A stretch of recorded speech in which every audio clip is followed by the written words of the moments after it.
Aloha kakahiaka kako. Good morning to everyone joining us for this year's Waikoloa Dry Forest Initiative Wiliwili Festival. My name is Ilihia. I'll be your MC today and tomorrow. Want to welcome you all in. In just a minute, we're going to get started with our opening protocol live from the preserve itself. So come on in, make sure your coffee is ready. Get yourself comfortable because we're going to have an amazing day today, all in support of those who support our native forests.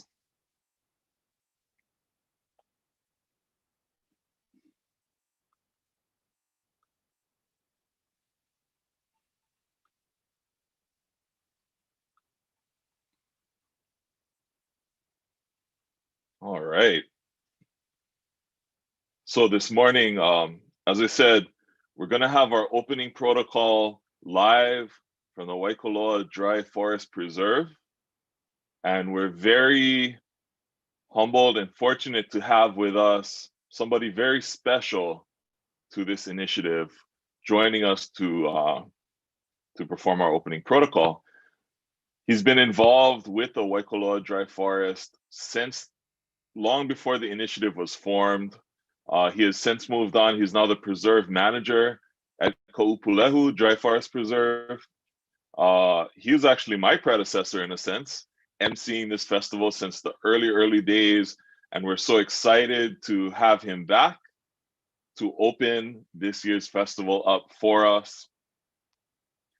To get us started on the right foot, Kalamai. Also, we have two other founding members of the Waikoloa Dry Forest Initiative who are there at the preserve, lending their mana, bringing their mana back to this initiative.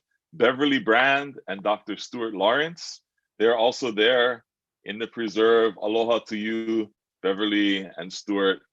And without any further ado, I'd like to turn this over to get us started. Please direct your attention to Mr. Wild's Pihanui Bronner.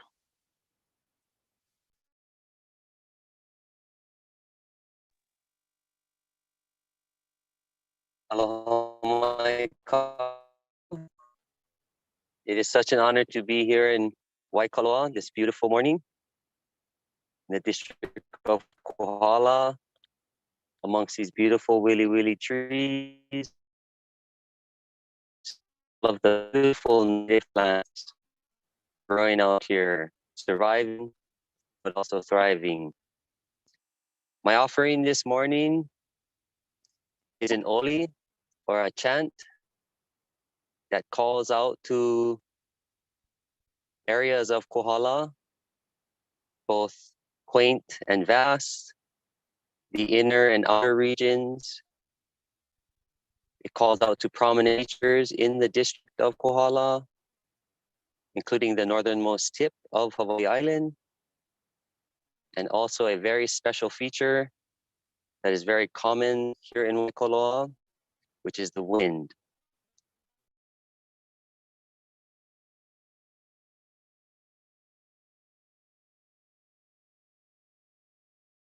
For a few seconds,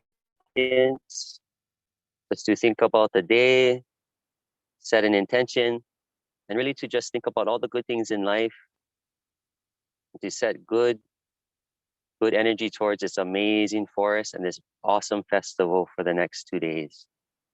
So with that, Ho'omali.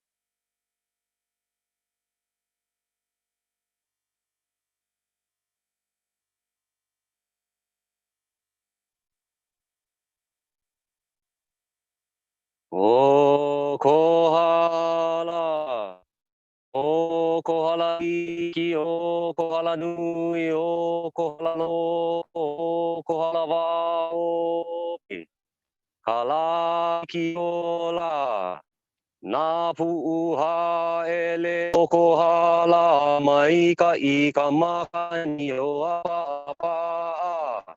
Ike ia i o lava i puna i ka neno hoi. E mai o polu ka ko i ka lai lai. Ai ki pahulu loko mai ke anu. Wai ke a. Mahalo. A me ke alo hanui. Mahalo. Mahalo. Mahalo ya oi. Oh, what a beautiful way to start our festival. To acknowledge the aina that we are on. To acknowledge that it's not about us individually, it's about all of us together. And it's about the way that we interact with, about the way we malama, about the way we give back to the land that takes care of us. Yeah. So mahalo nui to you, Wilds, for opening us up that way. Speaking of acknowledging those who are important to the things that we try to do, I'd like to bring up somebody who's very special to the dry forest. She's the executive director of the Waikoloa Dry Forest Initiative, and just an amazing person who has done so much to protect the forest that we love so much. And I'm going to let her get into why this matters to her, why this festival is here, and why we all need to malama our forest. So without any further ado, let me introduce Executive Director of the Waikoloa Dry Forest Initiative, Ms. Jen Lawson. Good morning. Happy Wiliwili Festival.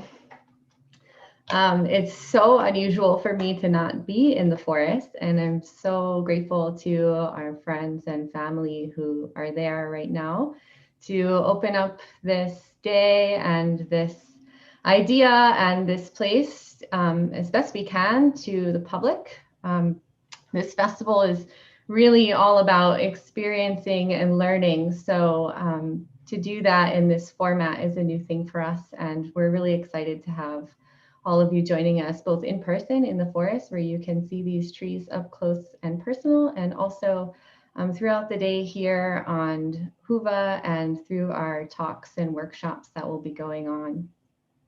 So I just kind of wanted to start the day orienting us to the festival and also talking about the Wiliwili trees that, of course, have brought us all together here today. So the Wiliwili Festival has been hosted by us now since 2013. Not unlike the Preserve, the festival was started by another really active nonprofit in our community, the Waikoloa Village Outdoor Circle. And at that time, there was a heightened awareness about the Wiliwili trees and the efforts that were just beginning to kind of coalesce around what's now the Preserve to protect the Wiliwili trees and to help in their recovery. So the festival was a way to get the community together and sort of honor that effort. And as the Waikoloa Dry Forest Initiative grew, we became the natural hosts of this event. And since then, we've been bringing our community together to learn and connect with the dryland forest and the Wiliwili trees, but also to honor all of the places and the plants and the people and the histories of the places that so many of our partners work to conserve and to perpetuate the natural resources, the cultural resources, the stories, just really these places that are important to where we all work. So we hope you'll really enjoy what we put together. I'm really excited to have some of our speakers and panelists that will be sharing about the dryland forest beyond Waikoloa. And I just wanted to kind of start with the Wiliwili. That seems like a natural place to start, and talk about kind of what they mean to be and some of the things that I think make them really unique. So clearly the Wiliwili is unique in its ability to attract and retain our attention. It's really an important tree to many of us.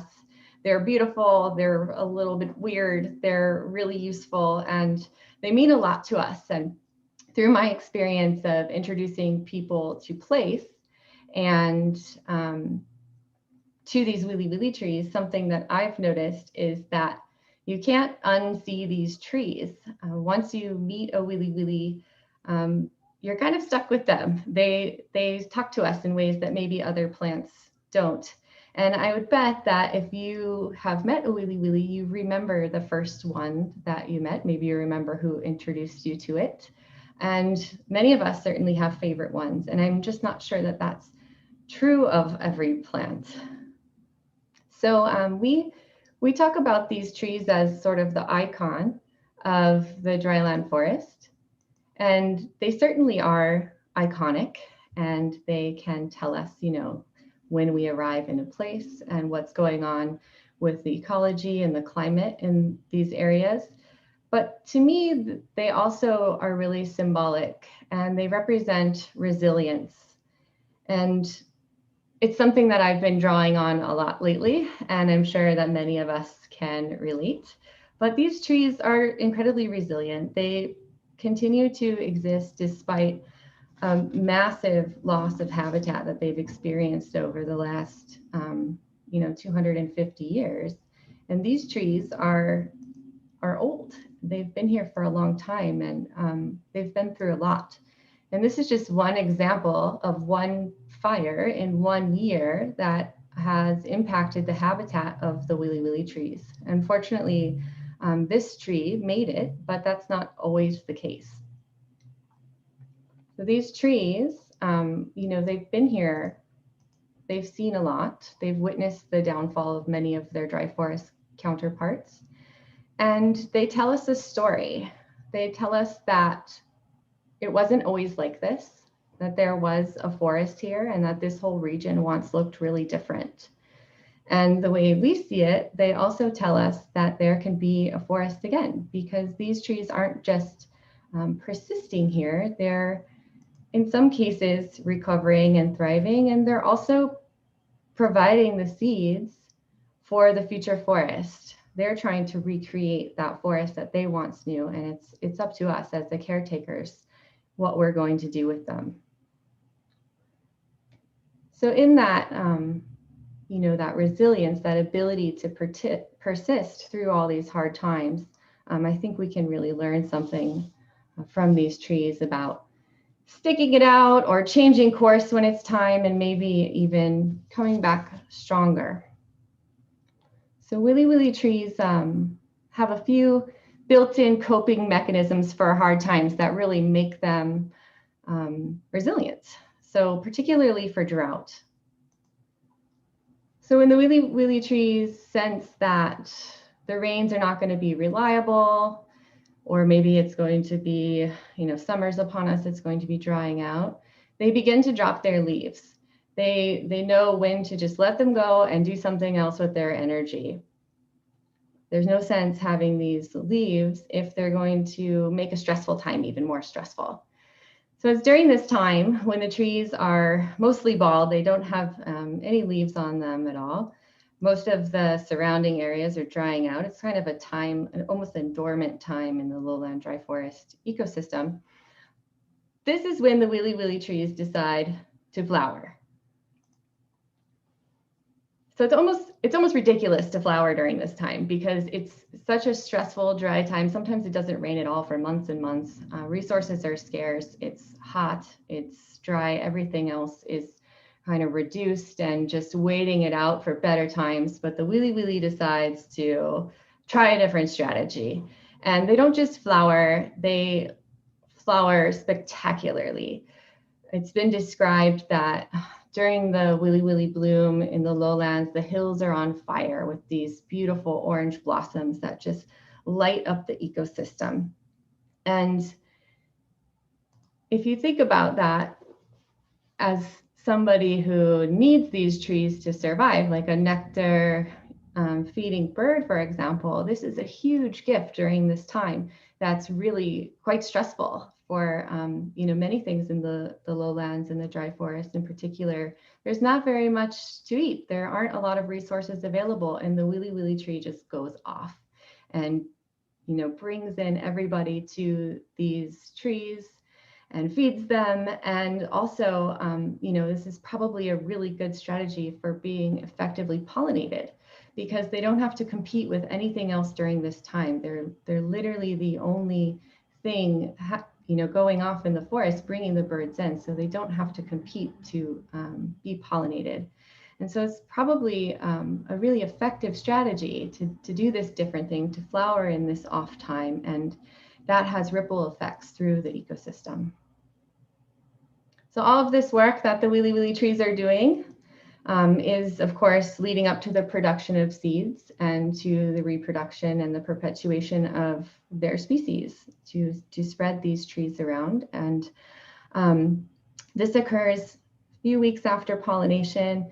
The ripe fruits will twist apart and reveal these beautiful red seeds that many of us are familiar with. And it's in that twisting, the pods twisting apart to show these seeds, that many people say the Wiliwili is named. So to twist or to wili apart shows these seeds, and to wili is maybe how these trees got their names. So these seeds are really important, obviously, for restoration and for the perpetuation of the trees. They germinate very readily. They're easy to grow. But most times in the wild, these trees are going to drop their seeds, and the seeds will accumulate in the soil, and they'll wait. They'll sense to wait until the conditions are just right. They don't want to germinate too readily, because unlike other species, Wiliwili needs a lot of time to be able to produce seeds. They don't flower and seed in one season. In fact, it could take many, many years for these trees to produce their own seeds. So the seeds kind of have this like pre-packaged, built-in, strategy for getting through that next dry season, that next drought, that next challenge. And they'll wait in the seed bank until the conditions are just right, till there's enough moisture, till they sense that now might be a good time to germinate, and I'll be able to grow enough and save up enough resources that I can then make it through that challenging summer and back through that cycle as many times as need be before the trees can produce their own seeds. So I said that they can germinate readily. They certainly can, but in the wild, it's really rare to see seedlings like this one or small trees outside of protected areas. And that's because they're quickly found by grazing animals, and they just can't survive that. So over time, in areas that are not protected, the seed bank is exhausted. And if we lose those kupuna trees that are producing those seeds, then that could be the loss of, the end of the Wiliwili in these regions. So this has happened over and over in the lowlands, tree by tree and seed by seed, until the lowland dry forest has almost disappeared. And unfortunately, that's what we see today, is a huge reduction in the lowland dry forest and Wiliwili trees. And, it's sad to say this, but I don't think as people that live in these lowland dry areas, we can be proud of what's happened in our environment. We've lost a lot of these important and diverse landscapes, and I don't think that that's a good thing. But I also don't think that we should be discouraged, because there are things that we can do about that. And one of the most encouraging things that we see now is this heightened awareness, again, in the community. There are people, all of you, gathered today to celebrate this beautiful Wiliwili tree and the habitat where it lives, the dryland forest, and all of those species that come together to create that community. And we know that there are ways that we can take better care of the landscape. And it's exciting to see so many people doing just that. And it's working. It's having an impact in the Waikoloa Dry Forest Preserve and in other conservation areas throughout the state. We're having a lot of successes, and things are, in some cases, doing better. And we're going to take you into the Waikoloa Dry Forest Preserve this week to show you what recovery looks like here in Waikoloa.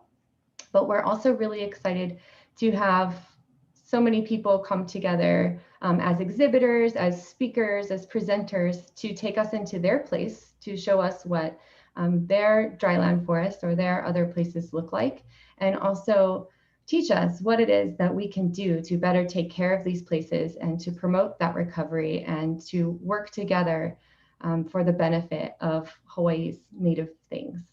So I'm really excited for the festival, and I'm really happy that you've all joined us today. And I hope you enjoy the tour of the Wiliwili.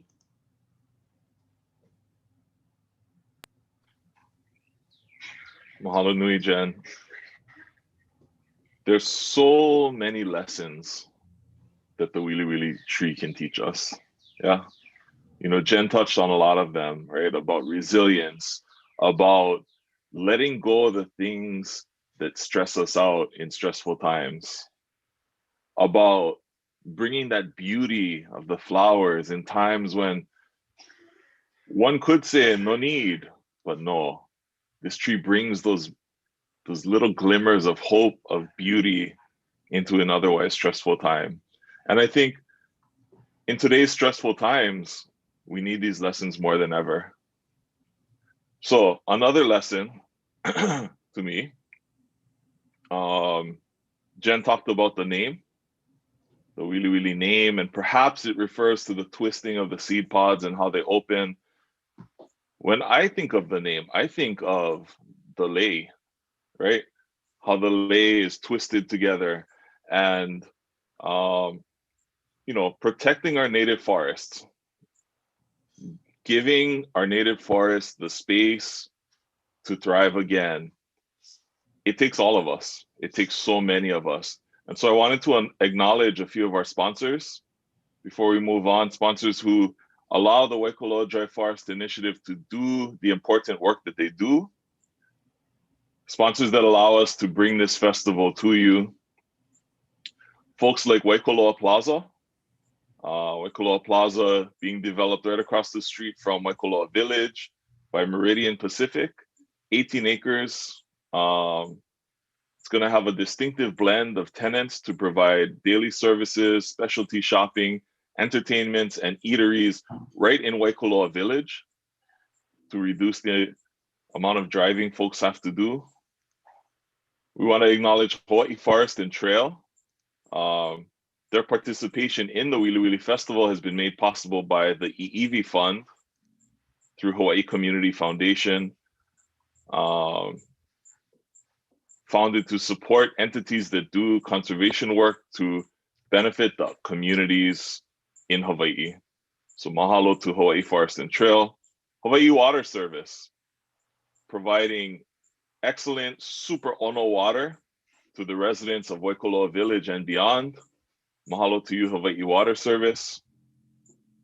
Also want to acknowledge the Waikoloa Foundation, Hawaiian Ethos, Hilton Waikoloa Village, NG Hawaii, Forest Solutions, and First Hawaiian Bank.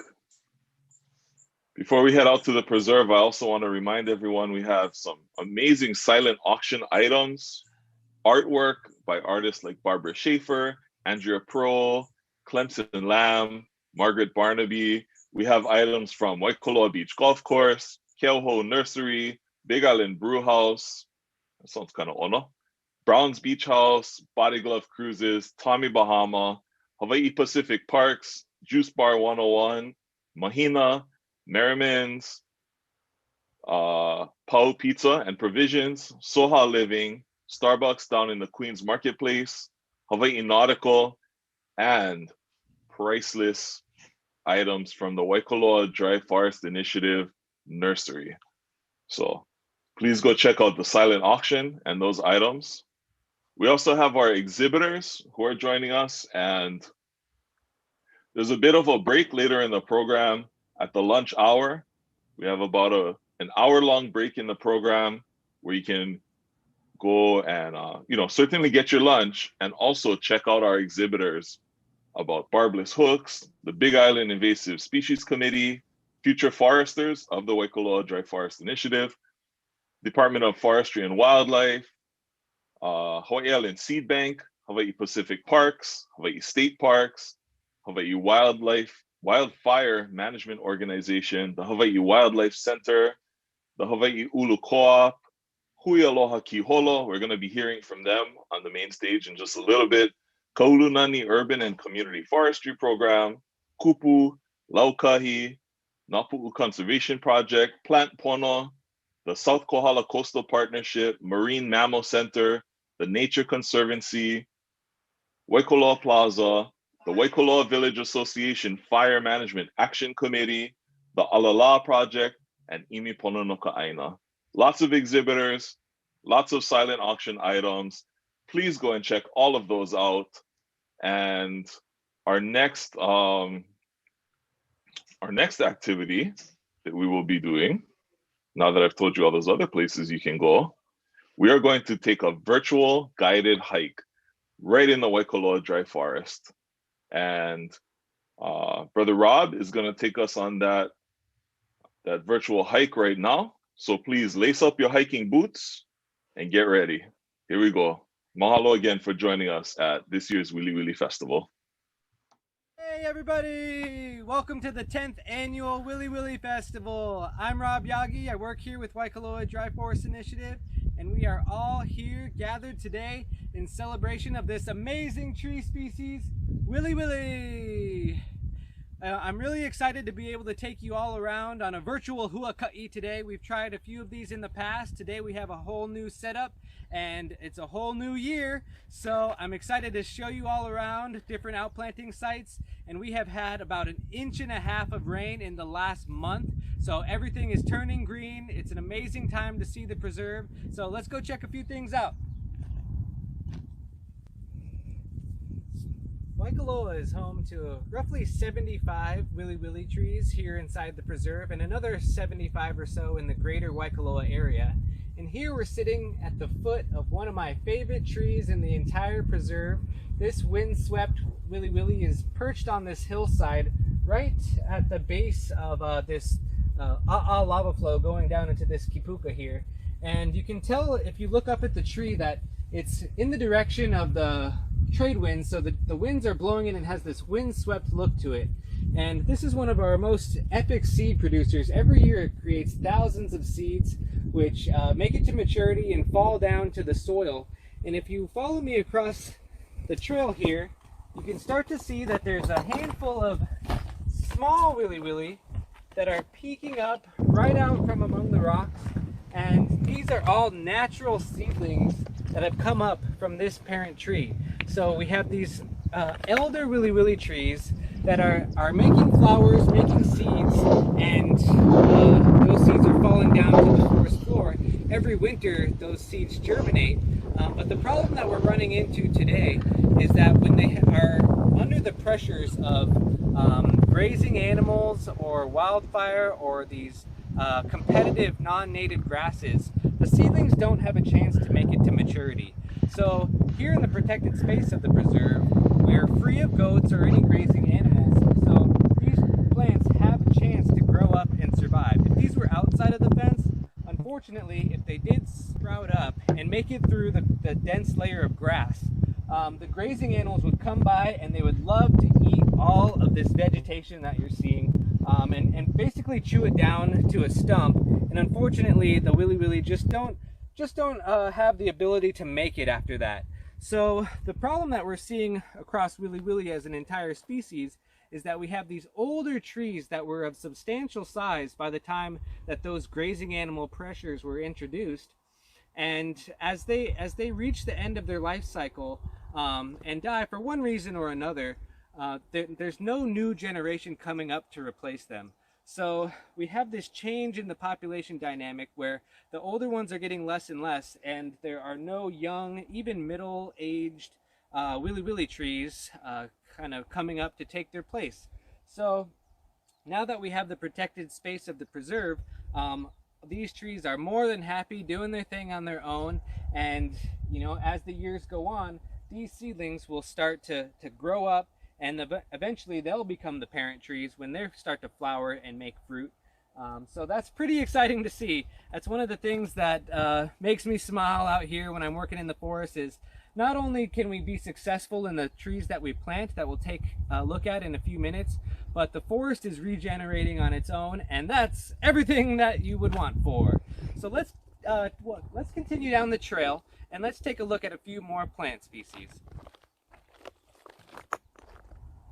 All right, I stopped along the trail here to show you this outplanting site, and this is where we're going to kind of go off the trail and start to look around at some of the plant species that are living in this little kipuka here off of this ridge. And this planting area is 5 acres large, and it's going to be near and dear to my heart because this is the first planting area that I ever took apart when joining Waikoloa Dry Forest. So this one was first cleared in the summer of 2016, and when you look out at the landscape here, it was nothing but grass, just completely inundated with fountain grass and buffalo grass, and you didn't see any of these plants that we're looking at today. So we began by weed whacking all of the grass down, and then that following winter, 2016 going into 2017, I really learned everything that there was to know about having groups come out to the preserve and planting with community volunteers. And when I came and saw what was happening here, I was just to the moon. I really enjoy, getting to know everybody, and I can remember a few little areas where people have planted before from that time. And I'd like to just take us on down into the outplant site and take a look at a few of the plant species.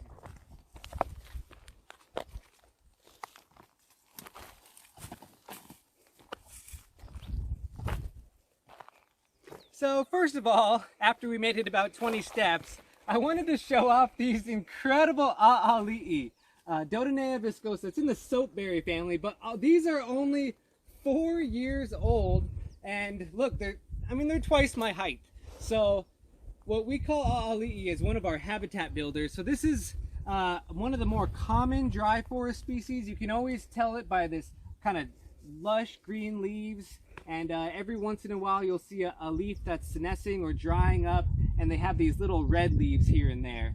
And most people know them by their wonderful fruit clusters that are designed to fly around in the wind.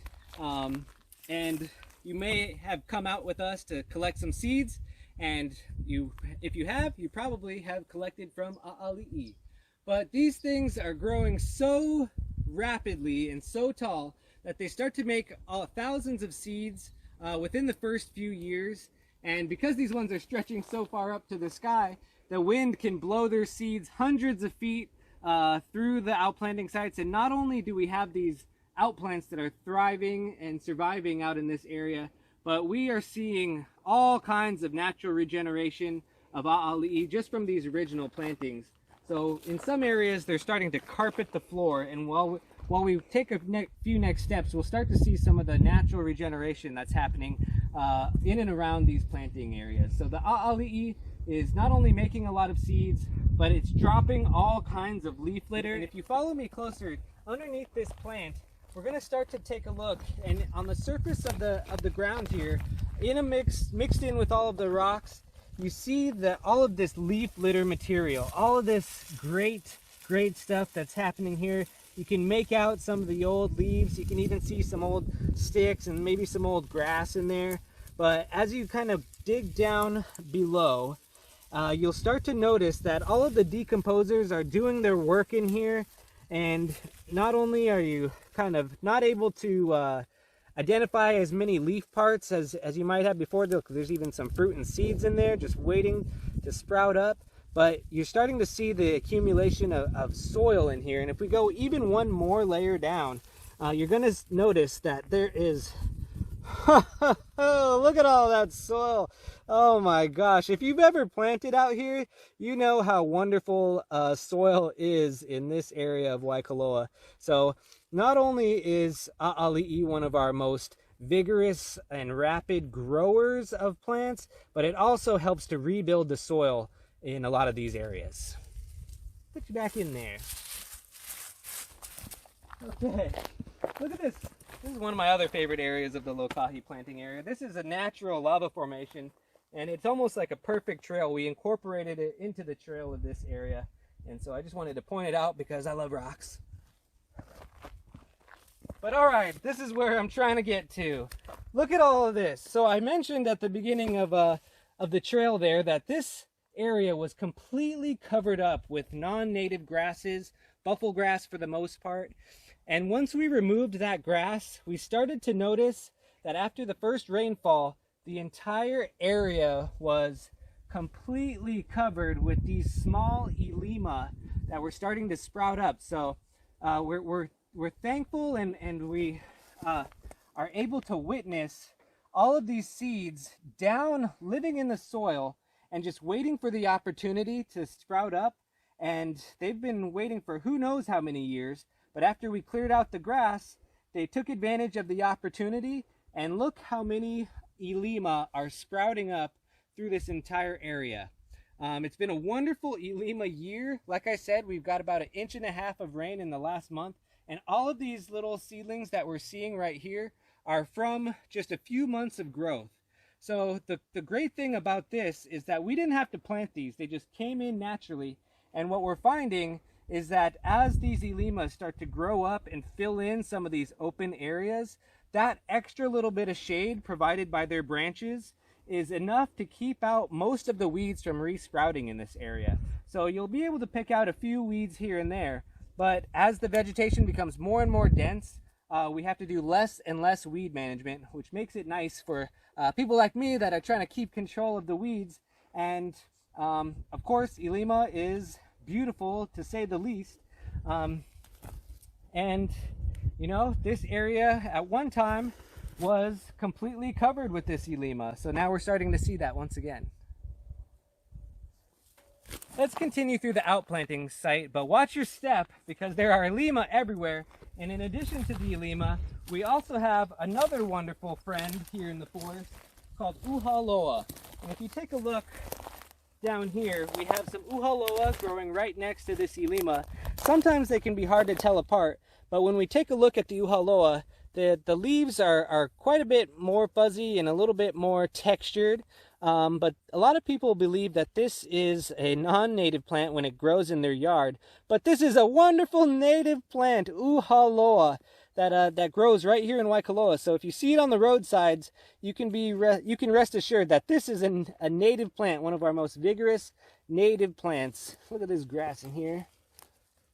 I could hand clear in here all day. Okay, don't get carried away. You can kind of see where I'm standing here, and you look all around. This area is starting to fill in with all different types of wonderful native plants, and it certainly doesn't look like what you would imagine Waikoloa to look like when you think of Waikoloa. So if you could imagine, this entire area would have been a much denser and richer and more diverse community of plants and animals. Historically, over the course of the last several hundred years, we've lost a lot of our native forests, and dry forest systems throughout the world are now considered an endangered ecosystem. And we expect that we've lost roughly 95% of Hawaii's dry forests. And this is just one small sample of where we can start to bring back some of these native plant species and start to bring back some of those forests once again. Look who we've found. We've come upon one of our most beloved tree species in the Waikoloa dry forest. This is an Iliahi, or Santalum ellipticum. This is one of our native sandalwoods. And this one always, it says so many things to me, but this is only 4 years old. It's flowering, it's fruited. We've collected probably over 100 seeds from this individual. And just going through and the thinking back of when these things were first planted, it's really an inspiring thing to me. I don't necessarily know how to describe it, but the name of the site is Lokahi, and I gave it that name. And it was kind of funny when we wrapped up the planting season. Jen said, okay, we finished the planting season. We have another 5 acres with about 1,500 plants planted. What are you going to name it, Rob? And I'm like, what? What?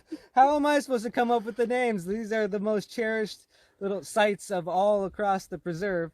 And I just couldn't help but think of all of the community members that came together, and all of the people that were just so dedicated to this place that it inspired me to come up with the name Lokahi. And one of the standout volunteers of that time was Bob Teese.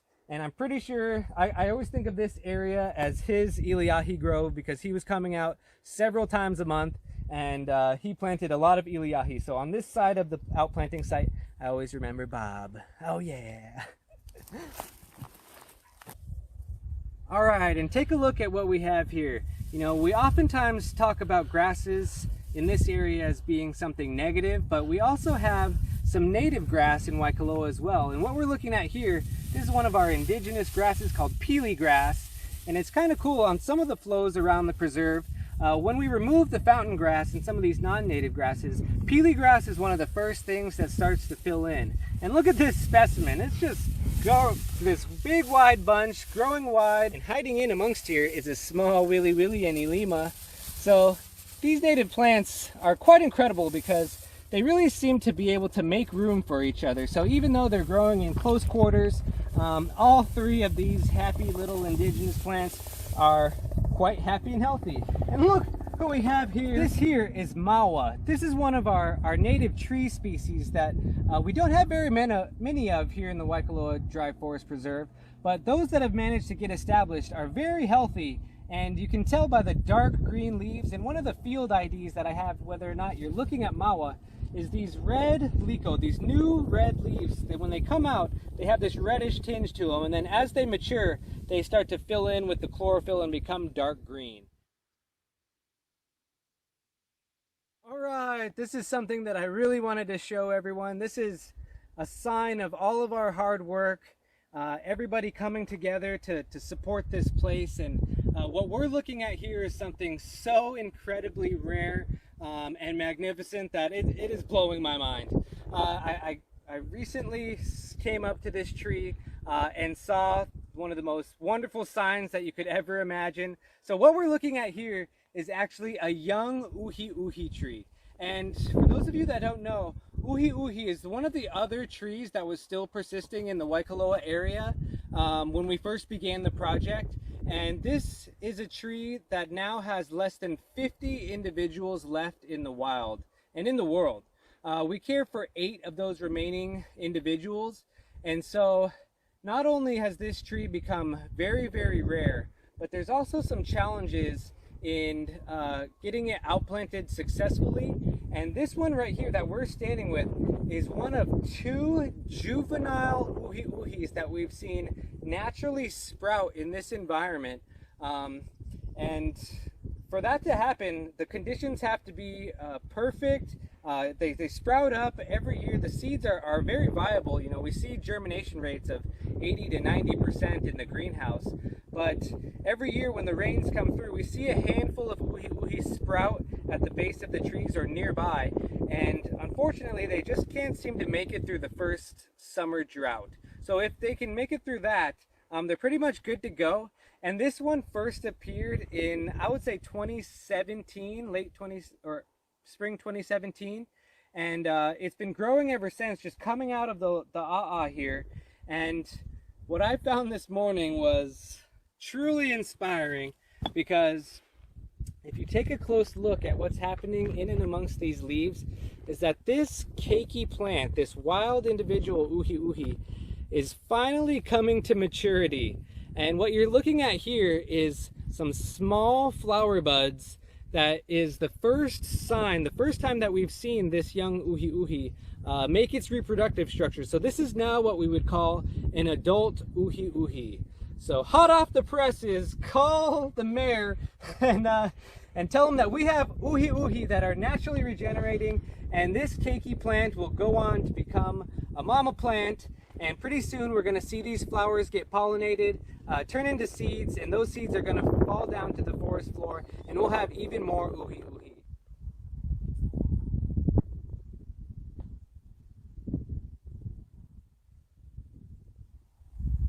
Wow, it's just so incredible to be able to sit under the canopy of these elder Wiliwili trees and be able to enjoy the cool temperature, the shade that it provides, and just to be in the presence of something that has been here long before I ever came to the project. And it's just something I can't quite explain. is being around some of these elder trees and to think of what this place would have looked like when they were young trees, and to be a part of a project that is really the entire community coming together and seeing the value of these awesome and incredible beings, and really wanting to protect them and to promote and to let them thrive in their natural environment. So it's just been an awesome tour with everyone, and I'm just really glad that I was able to come out and be able to share a small portion of what we do. I'm so grateful that that we have the community kind of taking ownership of this place, and getting to come out and really be able to be a part of this awesome endeavor, that I also feel lucky to be a part of it. So thank you for joining me on the walk today, and hopefully you can come out soon and check out some of our awesome Wiliwili. Happy Wiliwili Festival!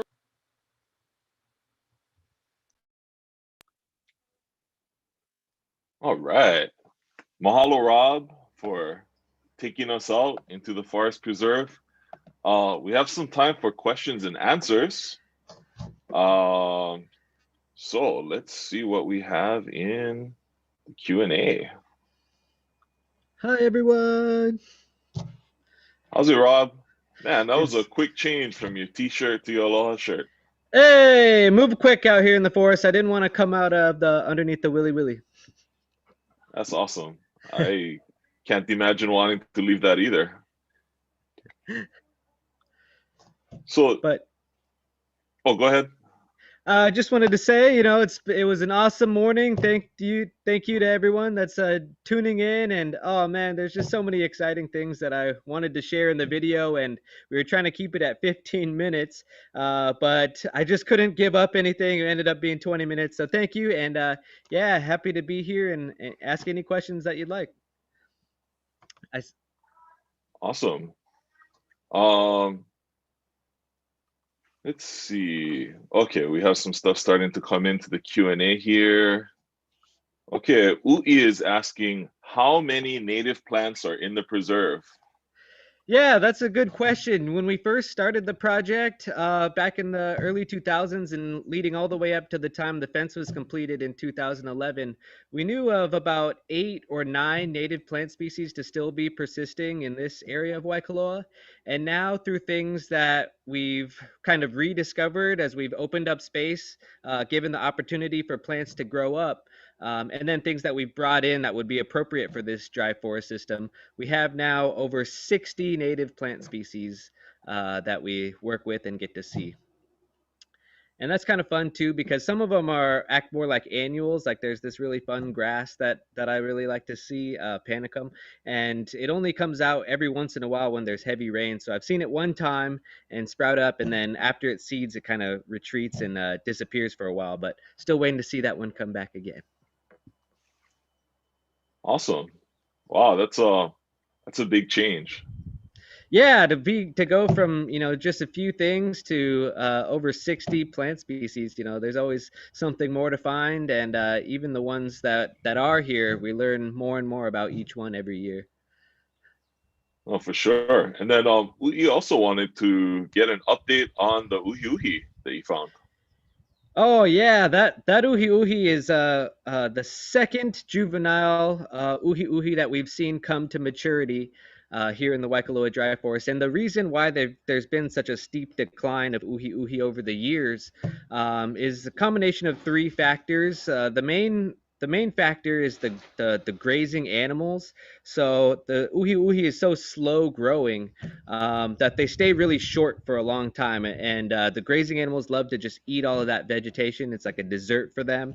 And so as the older trees start to die off for one reason or another, there's no new younger generation coming up to replace them. And then you have competitive non-native plant species, and then wildfire is a big thing for those species. We have one other uhi uhi question from Zen. Were there a lot of uhi uhi in the preserve before the fountain grass took over? Definitely in the preserve and all throughout the state, you know, the west, the dry sides of all the Hawaiian Islands would have had uhi uhi. So much so that it was commonplace. You know, people would have been using this for tools, weapons, house posts, even. So this is something that was widespread all over Hawaii. And unfortunately, we've seen this really rapid decline over the last couple hundred years. And here in this area of Waikoloa, in and around the preserve, we have 8 live adult uhi uhi, two juveniles that are considered wild, and then hundreds that have been planted. But we've mapped dozens, I would say 50 to 100 tree trunks that were once live uhi uhi. They're just not living anymore. So this was kind of a hot spot for those.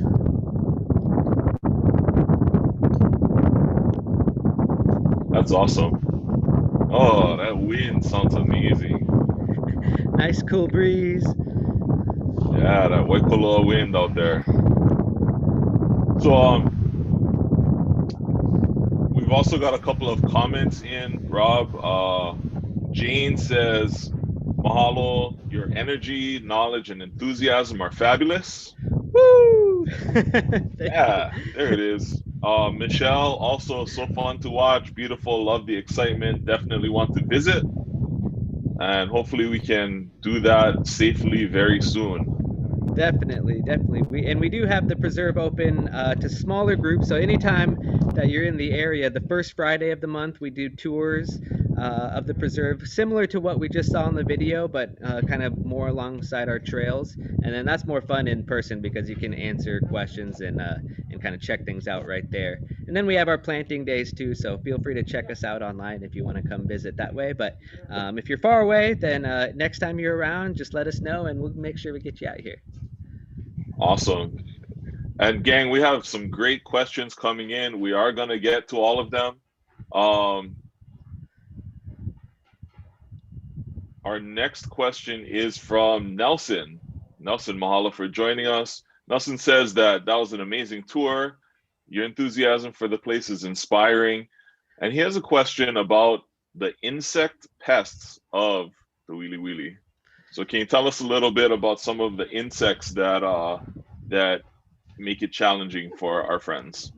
Oh yes, there's always something new with the Wiliwili.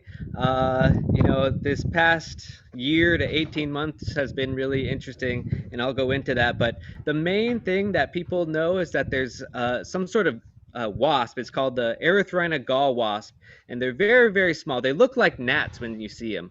But this is something that many people have heard. In the mid 2000s, this invasive wasp arrived to Hawaii, and within about a year, it killed about half of the Wiliwili trees here in Waikoloa and probably similar numbers throughout the state. So that's a big one. Like that was a really scary time. It's a very, very small wasp that lays its eggs onto the new tissues of the Wiliwili. So anywhere there's a new leaf coming out, a new younger stem, or the new flowers and seed pods, they really go in there and really try to attack those really quickly. But subsequent to that, the Department of Ag found a natural predator for this gall wasp, and then decided to release it as a biocontrol. They studied it very well, made sure it wasn't going to harm any of our other native galling insects. Thought that it would be safe and a great alternative to losing all the Wiliwili. So they went forward with releasing it, and it's actually been a very, very, very successful release of a biocontrol.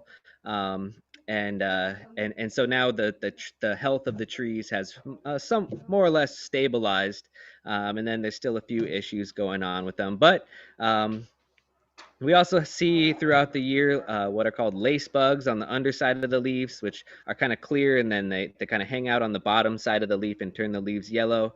They don't seem to damage the tree too much, so we don't really manage that very much.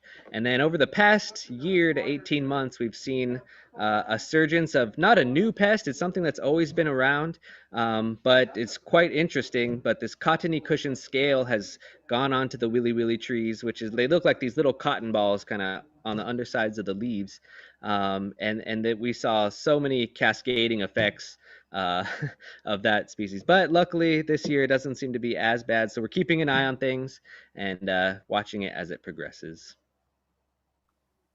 Awesome. Mahalo for that. And folks, you guys are sending us some great questions. Please keep them coming. Chuck is asking, of the 60 or so native plant species now in the preserve, how many of them are reproducing on their own? The majority of them for sure. Some of the tree species that we have are a little bit slower growing, and you have to understand that we're somewhat of a younger project. We first started planting on a large scale in about 2012, so some of our trees just haven't matured to be fruiting. So I would say all but probably about three.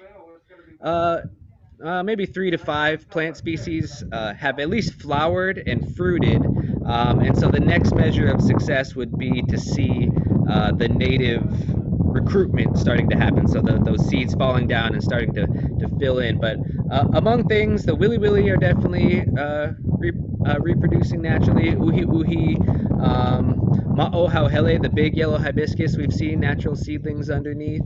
The hoava, and pretty much all of the shrubs we've seen them kind of doing their thing, which is everything that we could hope for. It's our main goal.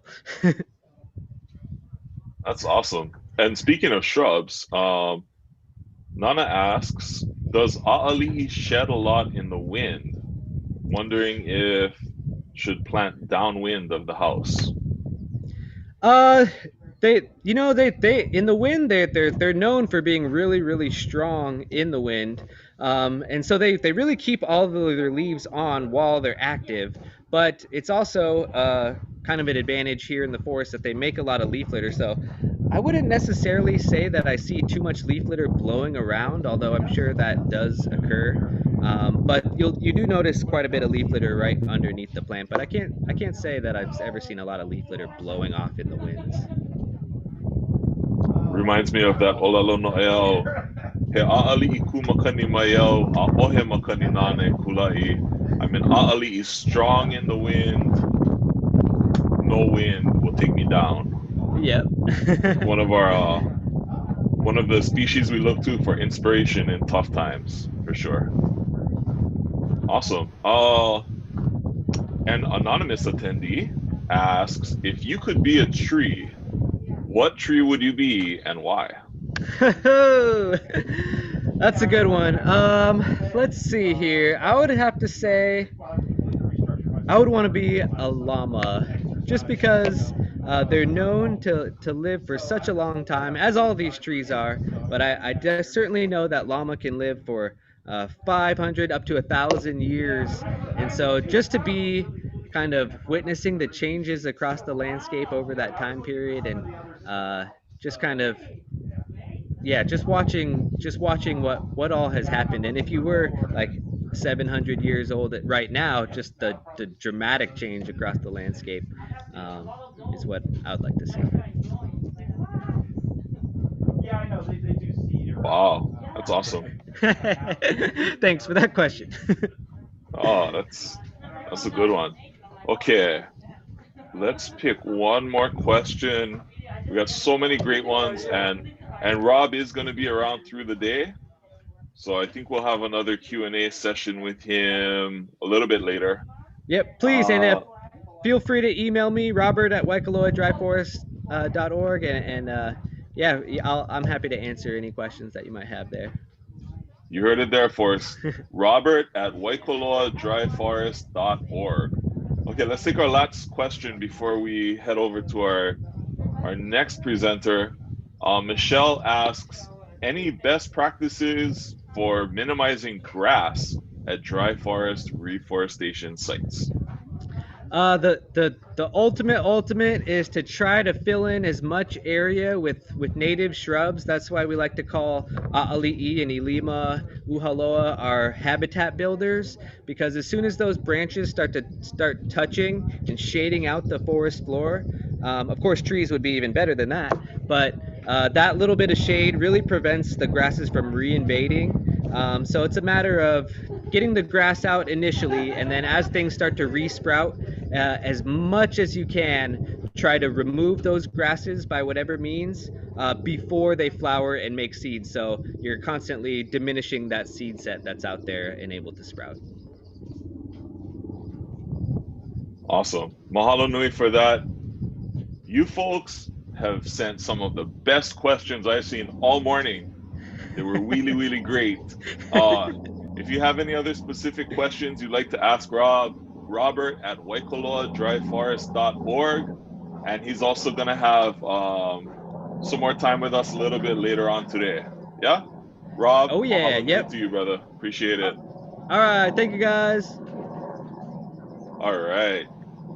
So we are going to depart our Mauka forest for a moment, and we're going to head Makai. There's a famous saying, I believe it was the festival theme a year or two ago, Pua ka Wiliwili na nahu ka manoa. Joan, you sent in a question about that. Mahalo to you for that. So what that teaches us is that what happens Mauka affects what happens Makai, and vice versa, right? And so we cannot talk about the forest without talking about the ocean. We cannot talk about the mountain without talking about the shoreline. And in that spirit, I'd like to welcome our next presenter, Ku'ulei Keakealani. She's a kama'aina of Ke Kahawai Ole, cultural director at Hui Aloha Kihola. And her work as kumu, as teacher, as storyteller, it's all about helping people understand their relationship to Aina. From the peaks of our mountains to the shoreline and the tide pools and all the forests in between. She's here to share about the Wahipana of Waikoloa with us from her perspective. And so please welcome our good friend, Ku'ulei Keakealani. Aloha kaua, Ku'ulei. Hui, aloha mai kaua, ia kako, pehea mai nei. Maikai. Oh, maikai kako. Nui nā ni nao ke ia kakahiaka. Nui ke aloha no ka aina. Mea maikai pehea ka vehena ua maikai anei. Nani maoli ua helu papa o brarai na aina o Kohala. Mai ka velau a hiki loa I Waikoloa. Aloha nui. Mahalo nui. Thank you for the invite. I wanted to ho'omaka and begin with an oli that was taught to us. The original staff of Punana Leo o Waimea. Back in the day, we had a lovely good friend, someone that I deem and consider and honor as one of my kumu Kepa Mali, and Kepa teaches us, the staff, on one of our PD days, our professional development days, this particular oli.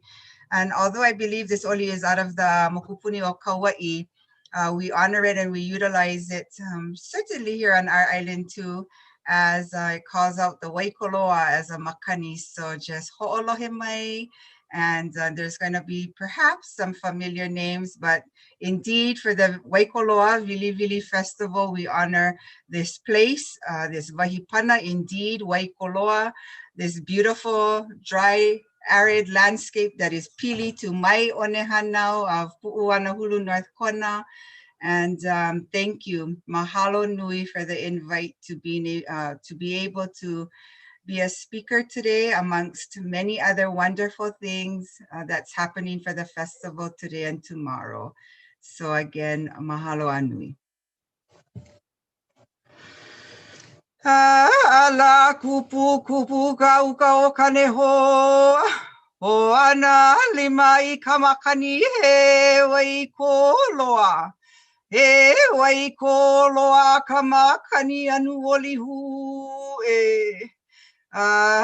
Lina le hua I kau kau pua e. Tu pua e ni nau ya oi. Ke leia mai lai.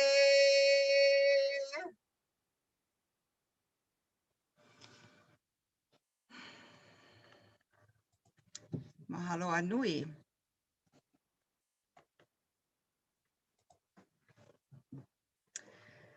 I begin this particular presentation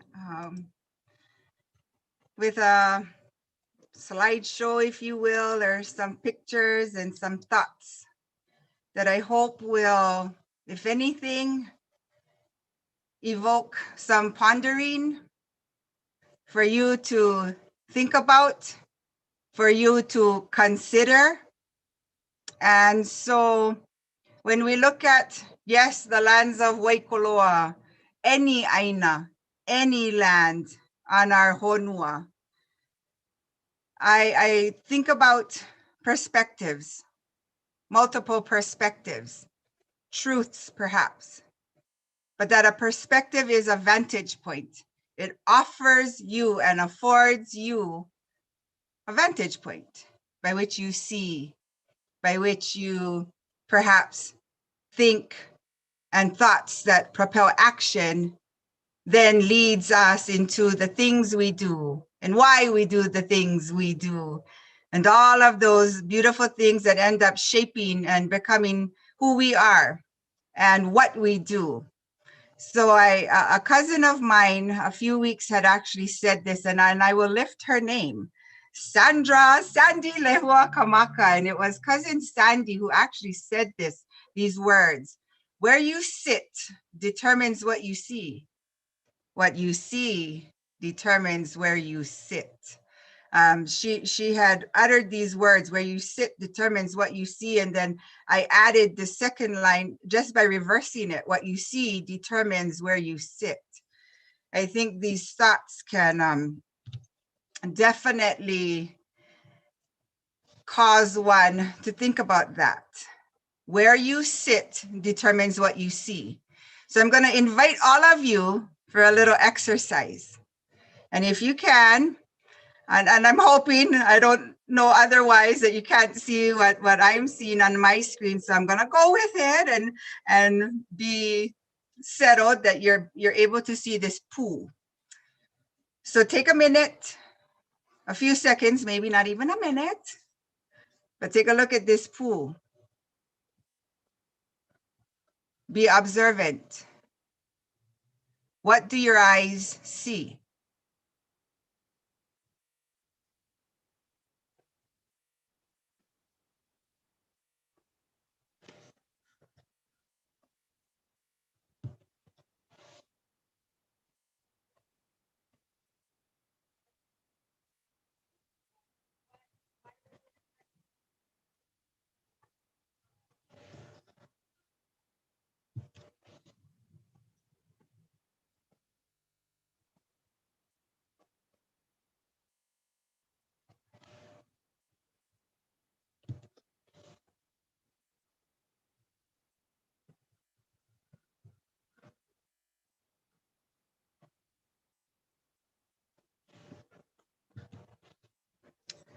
Multiple perspectives. It depends on where we were seated. For us virtually, it depended what angle. We were looking at this pool that gave us a variation of perspectives. Same object, the pool situated on the table, but it depended if we could imagine us sitting around this table, and each one of us would potentially, or even if we manipulated the pool and we went huli, right? We looked at the underside of the pool. We all, where we were seated, would have had a different vantage point, a different perspective. Herein lies, I believe, what I look at as multiple truths. Any one of us seated at this table, looking at the same object, but with a different vantage point, we're all, if we were asked to describe what we see, what we saw, it would all be the truth. No one person's truth would be more than the others, because it's exactly what the eyes perceived. It is the truth of what was seen. But this to me is how beautiful multiple perspectives, multiple truths can grow us as Kanaka, as people. When we're able to open ourselves enough, open our minds, our hearts perhaps in that space to see things in different angles, in different ways. How beautiful. Then we see, right, we're perhaps able to see then the whole thing, all of it, not just one point of view, not just one vantage point, but that we expand. And I think that's such a beautiful thing when we can expand ourselves, expand what we see, how we see things, perhaps. Even that, how we see things is healthy. It's a wonderful way to perhaps navigate to this wonderful thing we have called life. Whew, this particular photo leads me to that second portion of what you see determines where you sit. This is kind of a heavy duty kind of emotion conjuring picture for me.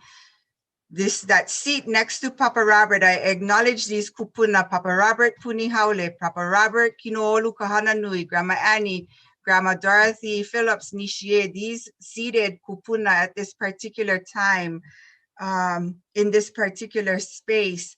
There was that empty seat next to Papa Robert, and it kind of remained empty until we were going to begin this event that we were at. And some folks came up to me and said, "You got to go take your seat." And I said, "Oh, no, I'm good." I'm good. I was seated in with the audience and with everybody else. And I mean, not the audience, but with the others who was there for this celebration. And I kept saying, no, I'm good. Go. I even suggested, go let Auntie Lay sit there. Go call Auntie Lay. Tell Auntie Lay go up. And they said, no, the seat is for you. That's your seat. And I it was kind of in the moment, and I kept saying, how can that be? How could I be seated amongst these revered kupuna that I love to be amongst and sit with them in meetings, and they would tell me riddles, and we would olelo, maka olelo kanaka. And I almost resisted, right, taking my seat. And it wasn't because, right, then the ladies, the gals was like, Kule, it has nothing to do with your age, right? It's not that obviously, right, I haven't reached to that time in my life or that stage in my life where I am truly an elder, kupuna by age. But perhaps that wasn't or isn't the perspective or definition of this word kupuna. And so I had to kind of get over that. And I was like, wow, oh my gosh, really, really? And they kept saying, please go take your seat. So it took me some time, but I had to move to that space to be okay seated amongst kupuna. And when I sit down, Papa Robert, who's seated right next to me, kind of gives me a kupuna kind tap on, and not soft, right? If you can imagine these men, right, who have worked hard their whole life, their tap on the shoulder or their shake you is pretty rough and hard and beautiful. But he does that. Papa Robert Kahananui, who is my riddler. He's the one who taught me so many riddles. He's in the white shirt. He kind of looks over and he just nods. He doesn't even crack a smile, but he just nods. And then Tutu Annie and Grandma Dorothy too kind of, lean over and give a smile. And that kind of for me was like affirmation or confirmation, or it made me okay, feeling as comfortable as I could be to be seated amongst these hulu kupuna, these revered and loved elders of ours. So a lot of it had to do with your perspective, or perhaps what I see determined the seat that I took. And so that, I think, is something that I also ask you to ponder. What you see can determine where you sit. This seating or the seat that I assume, perhaps all of us, it comes with kuleana, right? There's a responsibility. There's also a privilege in assuming these sorts of seats. And so when this sort of ike or knowledge or doings affords you that seat, it comes with so much kuleana that that you assume, that you awamo, you carry happily. It is never and not a burden. It is perhaps sometimes we say koho ia. It is what is chosen, koho ole. You have no choice. It's an inherited sort of responsibility. You remain in this line of succession. So you gotta do it happily and with as much grace, reverence for, and respect for the kupuna, the ike kupuna, and then the muaku, right? The forward. Seeing things perhaps beyond.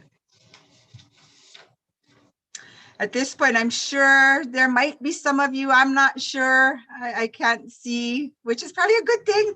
I can't see how many folks are on or how many of you are here, but if there are some who have heard this mo'olelo, I am going to get into a ha'i mo'olelo time. And I wanted to honor, of course, our Waikoloa and the Wiliwili trees of Waikoloa, but all of the Wiliwili trees throughout Pai'aina Hawaii, throughout all of Hawaii, in its native landscape, in its place and places throughout Hawaii. This particular mo'olelo that I bring forward is a story that's gonna come out of the Ka'u district, and particularly out of a place called Pa'ula. And so if you will, just kind of relax and settle into a kind of brief ha'i mo'olelo. It's not one of our longer ka'au or long mo'olelo, but it is about elevating and lifting up this particular story that talks about the Wiliwili. So in your minds, again, right, we step into this space of mo'olelo. So please allow the images to come forward, build them, create them in your mind. See a beach, a kind of coastal section. Yes, set on this island in the Moku or the district of Ka'u. And really what I want you to see now are 4 sisters. There are 4 wahine who are born to these lands of Pa'ula, and their elder sister bears the name Moholani. So the story, this mo'olelo tells us that Moholani was beautiful. She was born u'i, and unlike her 3 sisters, it says, who did not share that gift, perhaps, of being beautiful. Only Moholani will secure for herself a kane, a husband, a man. She marries. The other 3 sisters have no man.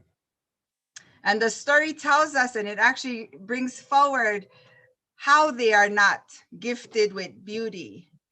Here are their names. The first sister, Wiliwili Ohe Ohe, it says is bald, bolohead, has no hair.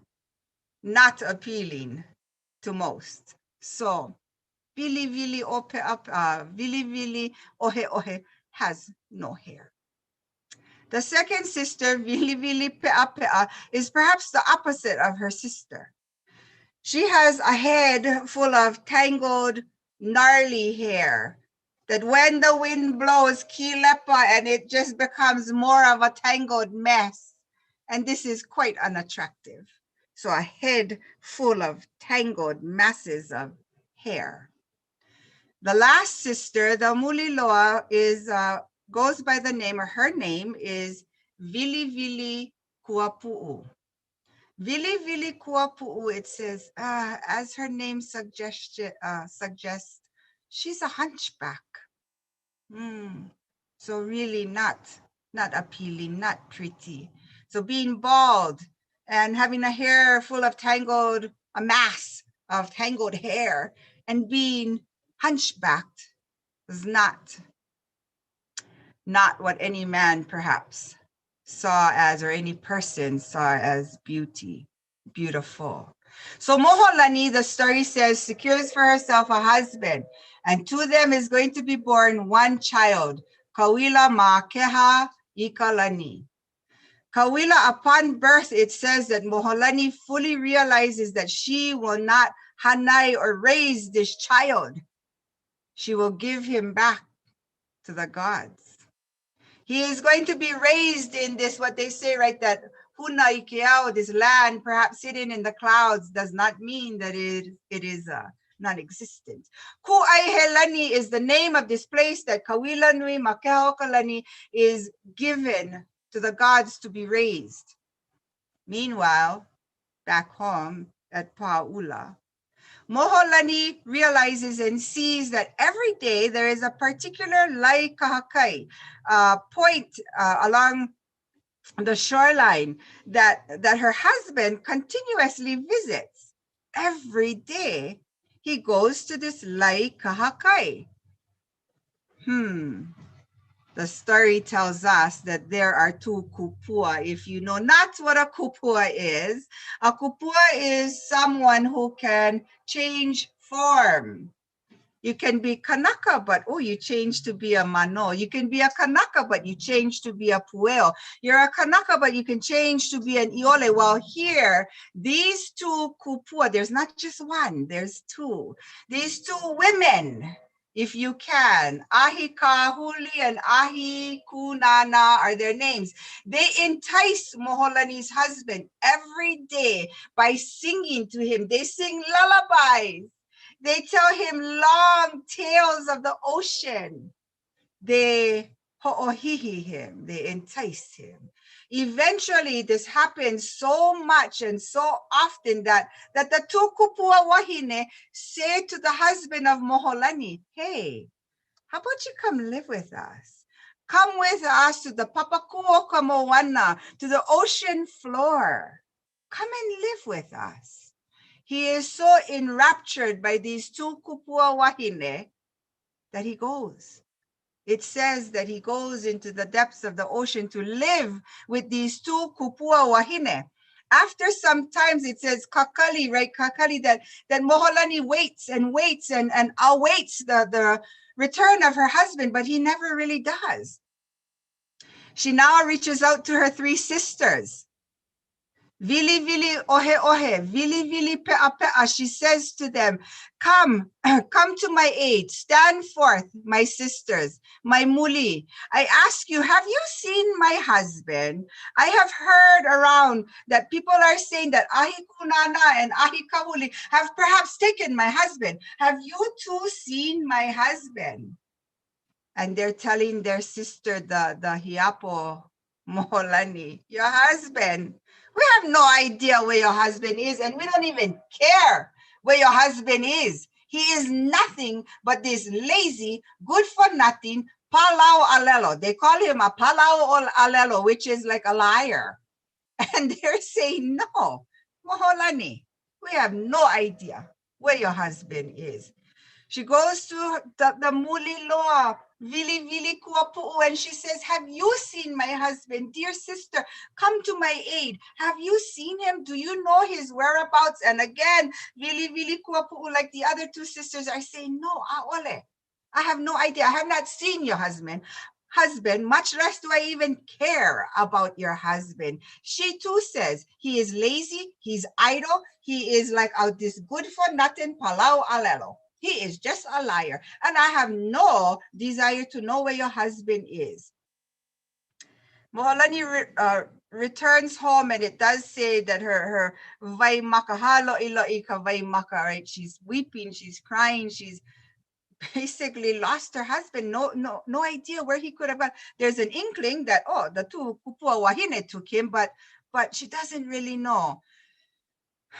Finally, Moholani says, my son. I'm going to call my son, Kawila Nui Makeha Kalani. I will call him. I will ask. I'm going to kau manao. I will put out my request to the gods, and I will ask them to release my son for a little while to come to his mama's aid. And she does that. And it says that the gods will maliumai, right? That they look to favor with her request. And they release Kawila Nui down to her. And he says, Mama, why have you summoned me? Is there pilikia? What's going on? She says, yes. Kawila Nui Makeho Kalani, your father. I have no idea where your father is. He has not returned for some time. Can you please fetch him? The people have said that we believe, and I think that to be true, the two kupua wahine, Ahikunana and Ahikahuli, have taken him. And he have gone, it says, to the depths with them. Those two kupua were the ili nehe. Can you retrieve him? My son, can you retrieve him? Kawila Nui Makehawa Kalani says, I will be back, mother. I will retrieve your man, your husband, my father. I will return.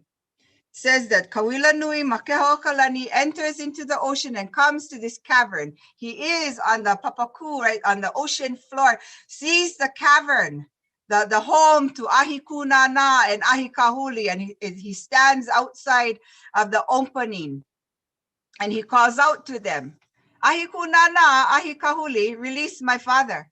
I have come for my father. Release him. Ahikahuli, Ahikunana is not even bothered by Kawila. They are like, go away. We will not release our lover. He has decided to come and live with us. We will not release him. Away with you. Away with you, Kawila Nui Makaha Okalani. He's saying to them, I have come for my father. Release him. They are reluctant. They totally ho'ole him and they are like, just leave. We will never release him.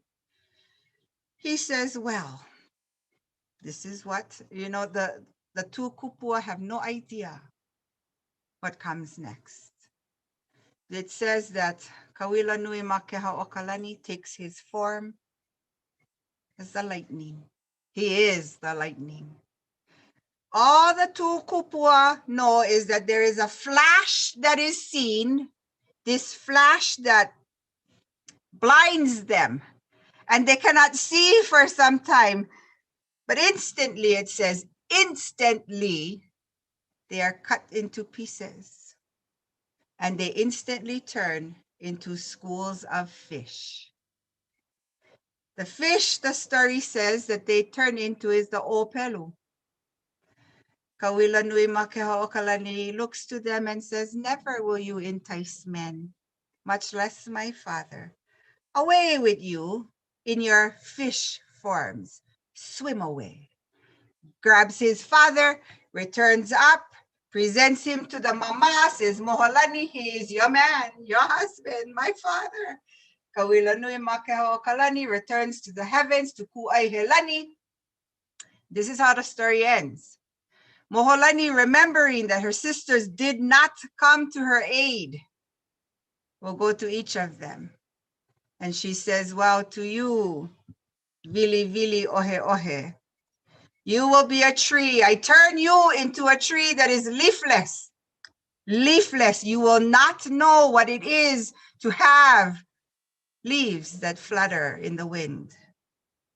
To you, my sister, Wiliwili Pe'a with the gnarly tangled hair, you will be a tree, a Wiliwili tree that is so flushed out with leaves and they're just a tangled mass. And when the wind blows, they flutter in the wind, and that is how you shall remain. And to you, my sister, Wiliwili Kuapu'u, you will never know what it is to be a tree that has a straight and erect trunk. You will be Kuapu'u, hunchbacked, and that is your form, and that is how you will grow, and that is how you will remain.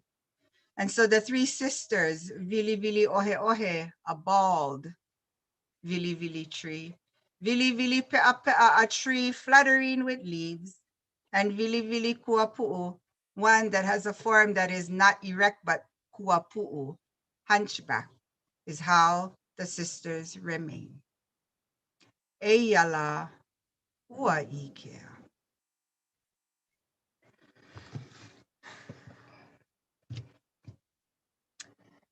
So here I pull us into this space of looking at perhaps perspectives of mo'olelo, function of stories.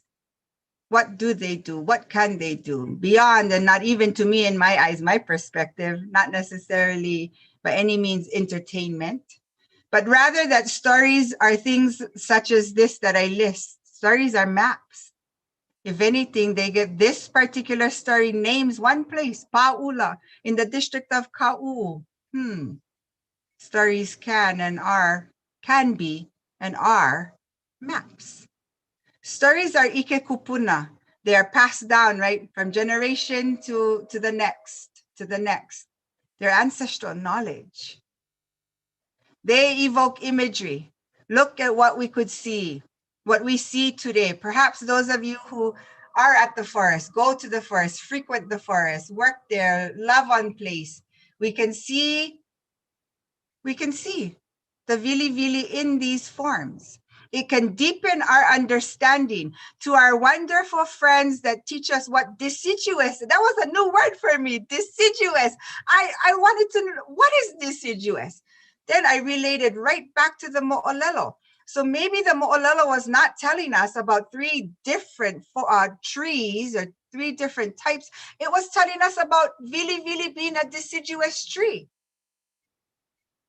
Right? When the power save mode is what our lovely wilds will say, our lovely wilds Branner, our Pihanui.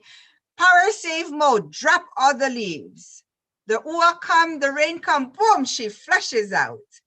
Also, maybe that's what the story was telling us. So it deepens our understanding. We may have not known in Kahiko times deciduous, but we knew it in its forms, which is the same thing. Stories speak the past and the present. They remind us to remember, make these connections.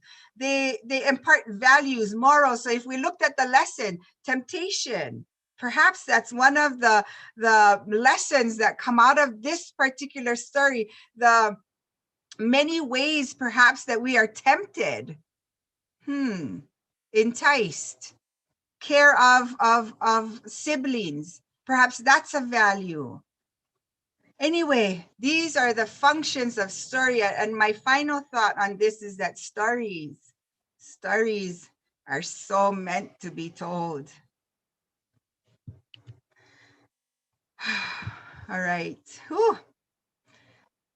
This photo, kind of winding down. This photo is of my father, taken a few years ago.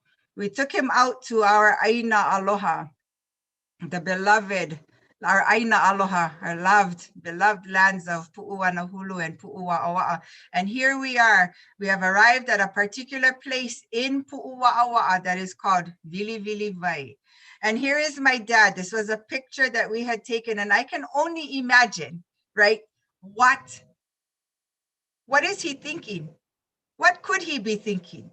Looking out to the expanse of his homeland, that his eyes are touching the places where his memories reside. What is his perspective, his vantage point? And how do we perhaps see things as his children, as his grandchildren, as his friends, and just think of your own kupuna, your parent, your makua, your kupuna. Are we able to see through their lens, if you will, their vantage point, their perspectives? Ike kupuna is certainly valued. And I think that's one of the things that I choose to continuously elevate. Ike, the value that we place on Ike kupuna. It's immeasurable. I can't tell you how much value, or express to you how much value I place on Ike kupuna. I don't know how to measure that. But I think this is what helps us look at things from different vantage points, not just the Ike kupuna, but perhaps our scientist friends. And I don't mean scientists that they're separate from us, because our Kanaka are scientists in our own selves, but that there's people who might come in and do a study and help us better understand and deepen our knowledge, and that we gain their perspectives as well, their ike, their knowledge, and how much better for us when we can look really at something simple like the poo exercise in different angles, in different ways, different perspectives. So to the ike kupuna that helps us really relay forward, I believe, sentiments that help us in our work, our malama aina efforts. We value ike kupuna.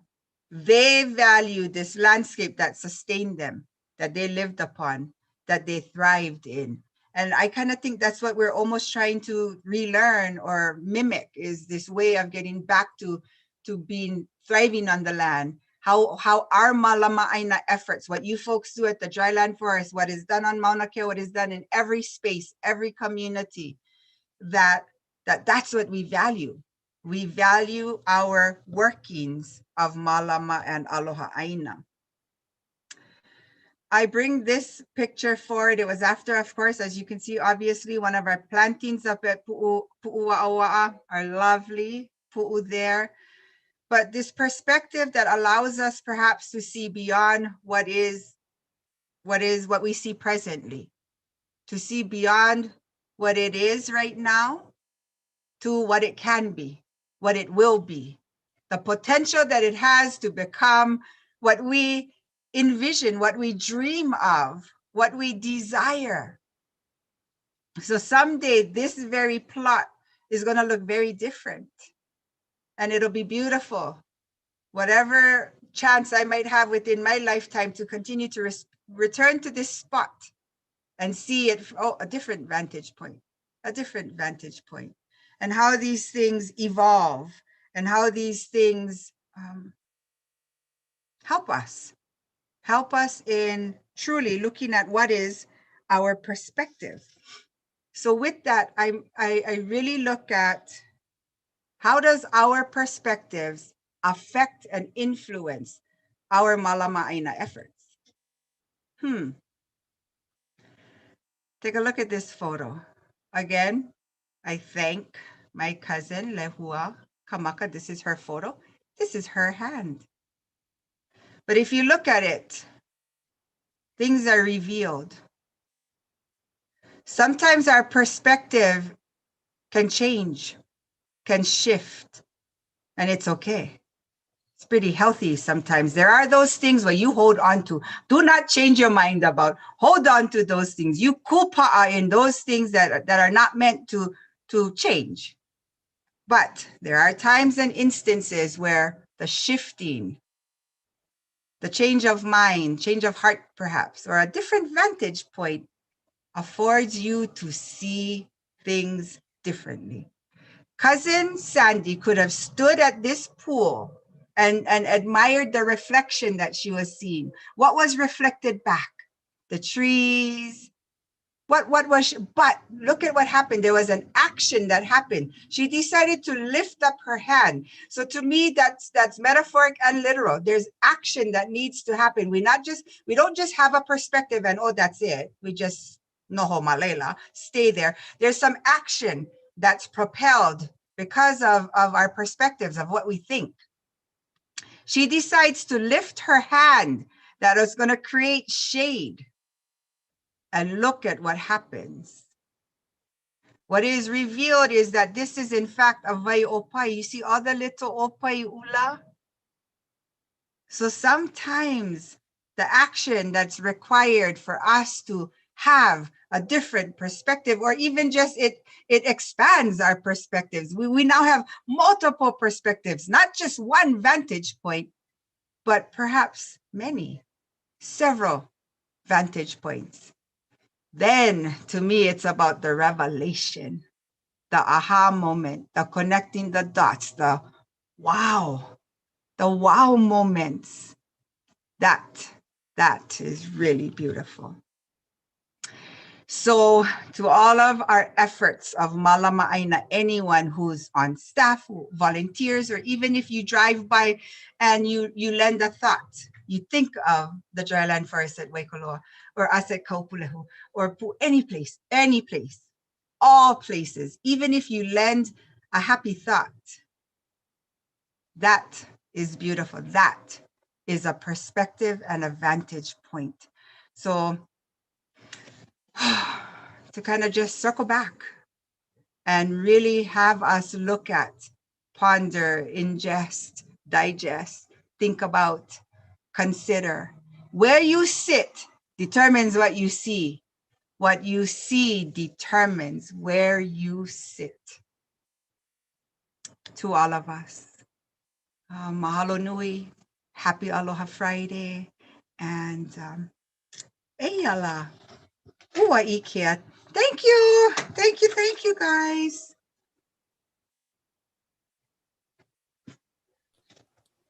Mahalo nui oi kule waikia.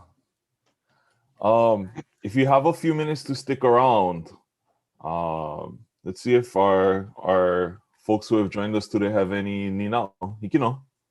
Hikino. Mahalo. Okay, so go ahead and use your Q&A function or the chat in Zoom or on Huva. And let's see if anybody has any ninao, any questions for Ku'ule. Really appreciated your mana'o. I think that exercise with the poo was a good one for a lot of people. So different, just stepping one side to one side, top, bottom. So different, yeah. I think for me, one of the big takeaways from that mo'olelo was no mess with sisters from Ka'u. Surely, No right? Oh, that olelo no'ea that you mentioned earlier. I think that he aali iwao ahe makani e kula iai. That's he ozara ka'u. That's a ka'u olelo no'ea. I believe that's where it stems or comes from. So yeah, polole. I mean, the kanaka of ka'u are a force to be reckoned with for sure, and so much aloha, right? Aloha to even just that general thought of he aali'i wau a'ahe makani e kula iai, and how we, in all of the workings that we do, there's certainly, that we look at challenges, or there is that word challenges, but how we can, those challenges perhaps are truly opportunities. They're opportunities for us to learn, grow, make right, whatever it might be, overcome, if you will. And so, yeah, I think there's just so much for us to learn and be inspired by, either through mo'olelo, through the workings that we all do.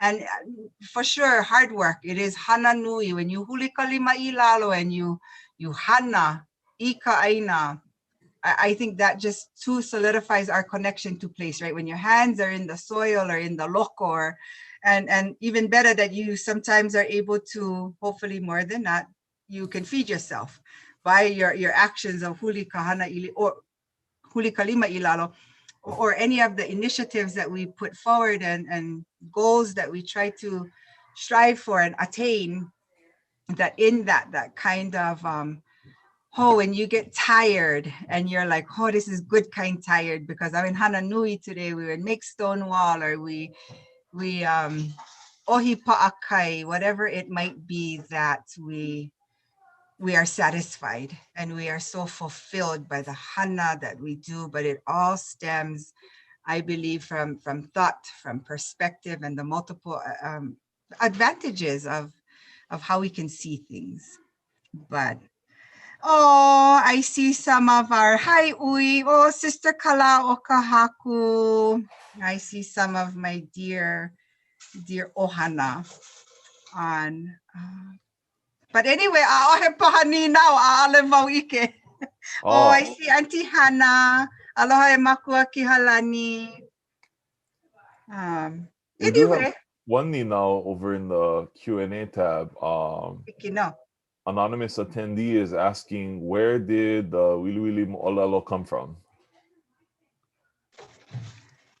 Very good that I just have this puke right here. Right there. I'm not sure if you guys can see. Folktales of Hawaii, Hemau Ka'au, Hawaii. This is a pukui and collected by Pukui with Laura C.S. Green, but Folktales of Hawaii. And I want to also, I'm not sure if it is in the Fornander collection. Maybe we can look again. Maybe not. There's some references in the back, but certainly Emerson. Oh yeah, Fornander. Volume 2, Fornander is, but this is probably a resource that's a bit easier to get than the Fornander collection. But that's the source, that's the written source of the Mo'olelo. And I also want to say too, there are some stories that are not written, that are truly passed down from one person to the next, right? Which we know is the root of where our Mo'olelo traditions, our ka'au come from, is it was an oral tradition. So lucky we get writing and that it was documented in these ways, but also to elevate. We have a Mo'olelo in Waimea that if this particular, and actually Grandma Dorothy, she was in the photo, Grandma Dorothy Phillips Nishie, if her mother, Grandma Kalani, Mary Kalani Kaupuni Phillips, did not utter this mo'olelo, it would be lost. It would be lost. She was the sole source of a mo'o wahine story for us here in Waimea, but that too can be your sources, right? These ohana, the mo'olelo ohana, the stories that your family and families of particular places hold. So I would love to talk to some of our ka'u people and see, right, do they, what their pa'ula, their vili of pa'ula story as told by a ka'u native. So anyway, that's kind of ku'u wahimanao pili kela. Oh, mahalo no kela. And actually, our next pair of presenters, Jody Rossum and Keone Fox, they're coming to us to share about some of the work they're doing in Ka'u. So it was a perfect setup for that. You know, Nice. I wanted to dig a little bit deeper into one thing you said. Okay. You know, we talked about perspective, right? And you talked about the different kinds of tired. You know, get good tired, get tired like you accomplished something, right? To me, that's a big perspective thing, because we could think, oh, I'm tired as a bad thing. But when you have that perspective, so could you share a little bit more about your perspective on good tired? Oh, you know, and I'm thankful for this format that we have. Zoom, Makua Kihalani is probably gonna chuckle, and maybe others, but we talk about Zoom fatigue. Oh yeah. And just Zoom fatigue, my eyes, my head, I get headache, and I'm tired and I've been sitting on this computer. So that's the kind of luhi, or that kind of tired that sometimes you're like, oh my gosh, okay, I gotta change it up, or I gotta stand up, or I gotta not be on the computer so much, or whatever that is. So, right, I think there's just different kinds of tired, but that kind good tired that you're or I'm really looking at is when we're at Kiholo, and there's a section of the kuapa, the fish pond wall that we see when all hane'e, and we have dad there, and he's telling us we gotta pai ho, we gotta ho'oponopono, that we gotta make nice, what he said, right? We gotta make nice, we gotta make good. And we're gonna put the kahea out, right? Because building stone wall is big work. And so, and I see Sister Kalao Okahaku on here. And so people like Kalao Okahaku's brother Willie Boy, and the crew from Kalokohono, from Pu'ukohola, the crew from Kalokohono Kohau, and then the community. Some of you on here might have been at these times when the kahea goes out for us to, we're going to rebuild Stonewall, and you are in it, right? You hapai these pohaku that you know, the hands of kupuna generations ago, you touching the same pohaku. So it, in a way, kind of really becomes this kind of sacred work. And then somehow it quiets, like nobody begins to talk, or it's just, there's infrequent chatter. and everybody is just in it. We're in the hana, and you hear the stones being moved and turned, and others are bringing you in the wheelbarrow. You hear the rocks, the folks bringing the pohaku to you, unload the pohaku, and they fall out in front of you. And those are the sounds that you hear, and you're engaged, you know, for 2 hours, 3 hours, 4 hours. But by the end of the day, your body, yes, you have this physical luhi. You're tired, but it's almost like you're so uplifted. And when you see that section of the wall that you all accomplished together, that everybody had function and purpose, right? And we talk about that, the stones in the wall. If it's the alo, oh, it's the nice face you see. If it's the niho, they're down and they're biting, and pa'a, they're foundational. And then your little haka stones, they have big purpose. They can go where no other rock can go. And then your papale, you cap your papale stones. But when you sit down and you're satisfied, it's like after you eat one really good meal and you're like, oh, this is the meaning of ma'ana. This is ma'ana. I am not just physically satisfied by what I ate, but it's more. It's a mental satisfaction, physiological, spiritual, fulfilling. And so that kind tired where you're like, oh, this is so ono, this was so ono, and the rest that my body will have and receive tonight because of this kind of hana is because it fulfills you beyond a physical kind of tired. It's and I don't even know that we would necessarily call that luhi. Of course it is, but you know what I mean. It's deeper than just the physical. Oh, my hand's sore. Oh, my shoulders is sore. Oh, I feel it in my back. It's kind of beyond that kind of luhi. Yeah, no, it's beyond tired. It's use the good word there, fulfillment. It's like you earned your rest that night. You know, you gave to the aina, so you can earn your rest. You can earn your pay your rent in a sense for the day. You know? Yeah, and that kind of ancient work like that. What Jen folks, everyone, Robert, everybody's doing at Waikolo. I mean, I just look at all of the communities and all the projects that we're affiliated with, that we're connected with for us at Hui Aloha Kiholo, for us at Kaupulehu. That, I mean, that's what I envision. I envision just all of these communities. I see them clearly in my mind, and their hana and their workings, and how they continue to pass down that ono, or continue to foster that love of place, whether we are from that place, literally, whether we're the kupa'ai of a place or not. That collectively, look at the workings that's done, and that's to celebrate. And I think that's a beautiful thing, is that things like this, these festivals, these times where we can kind of get together and akua and lift up the different projects and the different people and the different workings, is all about, it's celebration. It is truly to celebrate and for celebration of all of this work, the day in, the day out, the like we said, challenges, but we changed that word challenges to opportunities, and just everything that we got to do, whether it's in our Lumi Papa, our classrooms, or we're out on Aina, any of our workings that we do, that it brings forward fulfillment, and that we are here to celebrate and uplift all of us in the work that we do. So from us at Hui Aloha Kiholo, from us at Kaupulehu, and just me and my ohana, our aloha and our continued pai,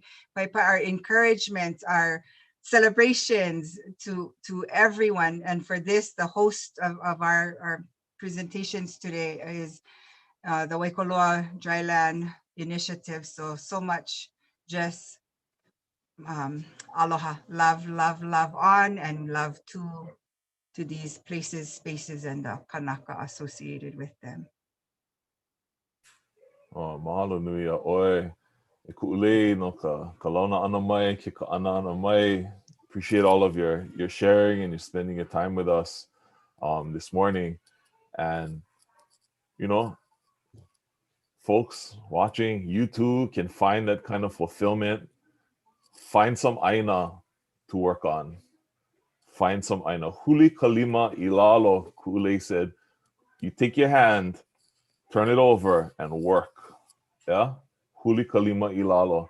Whether that's at the Waikoloa Dry Forest Preserve, whether that's at Kiholo, at Pu'uanahulu, at Ka'upulehu, at the aina closest to you, find some aina and work them, because you will find fulfillment that you can't really find any other way. So mahalo ya oe ku'ulei, ka'okohana me hui aloha kiholo, kaumauhana, he nui a lehu. Mahalo. Oh, ya ihola, mahalo nui ya kako pakaia pao. Happy Aloha Friday, ya kako pakahi. Mahalo piha ahui ho aku. Hui ho. Okay, we're going to let Ku'ulei get back to her many tasks. She's involved in so many positive things for our Aina, for our island. So we'll let her go. We have our next panel coming up in a little bit. Before we go there, I do want to share a little bit about the organizations who brought us this Wiliwili Festival today. And we're really, really grateful to them for making this possible. We spoke earlier at the beginning about Waikoloa Plaza, the work that they're doing to bring more community gathering spaces and more resources to the Waikoloa village area. We talked about Hawaii Forest and Trail, who continues their work to introduce people to the magic of the natural resources here on Hawaii Island. We talked about Hawaii Water Service, who brings quality, fresh, ono water to our friends in Ohana in Waikoloa Village. I'd like to introduce the Waikoloa Foundation. The Waikoloa Foundation, dedicated to preserving and supporting the unique cultures and environments native to the Hawaiian Islands by promoting the protection and preservation of Native Hawaiian culture, history, flora, fauna, and the education of all in these matters. And the Waikoloa Foundation was started by the late Mr. Ron Bodecker, who was the visionary behind Waikoloa Resort, Makai.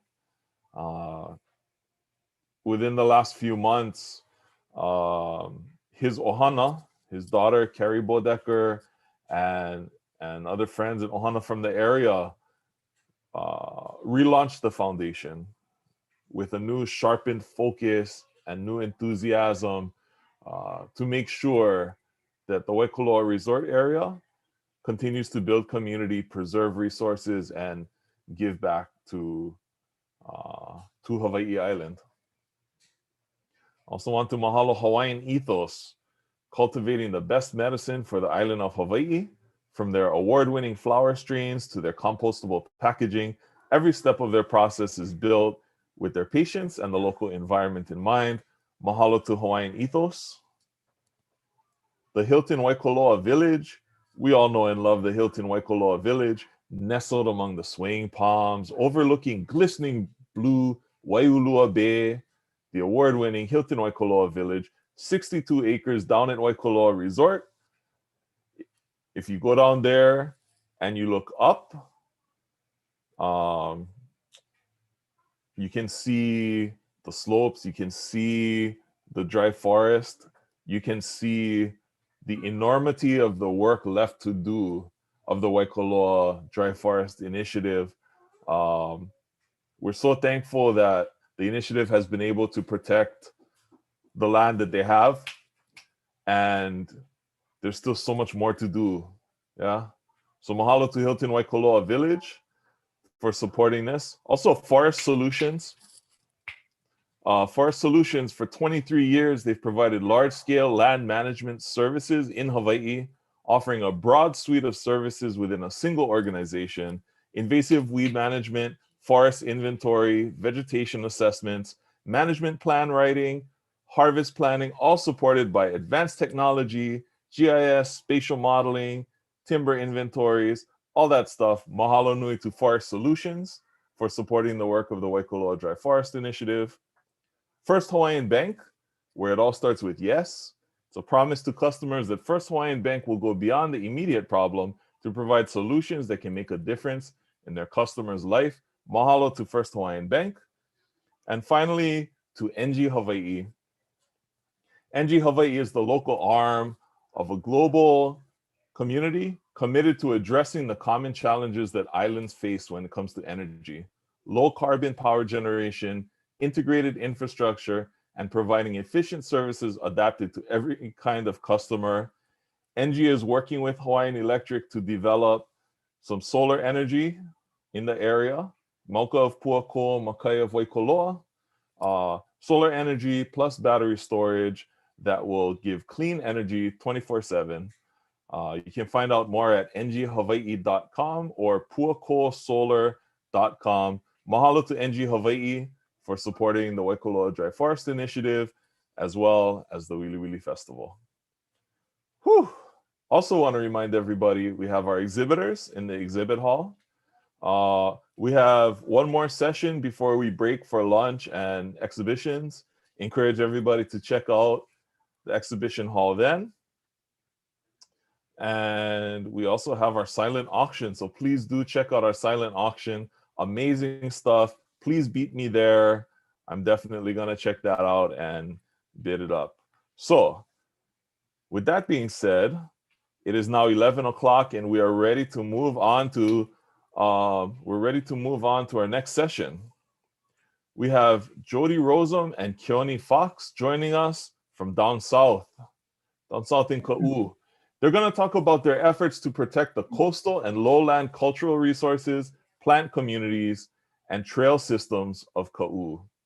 The cornerstone of what they're going to be talking about is the Waikapuna, Kaunamano, and Kavala projects. And we're also going to hear about the current project they're working on at Keolaka'a. And we're going to hear about the history of those places, cultural resources, ancient trail systems, native plant communities, the history of plant resources specific to each area, accessibility, and the current status of protection of these valuable areas of Ka'u. And so from the Waikapuna Stewardship Committee, please welcome Jody Rosum. And from the Alakaha Trail Association, please welcome Keone Fox. Eoe Ka'u Kumakaha. Welcome. Thank you. Thank you very much. Let me, I am working on sharing my screen here. Let's see. How do I share my screen? Sorry, give me a second. Come on. Am I missing a trick? You have the share screen on the bottom? I thought so. Share screen. And then you want to Okay, here we go.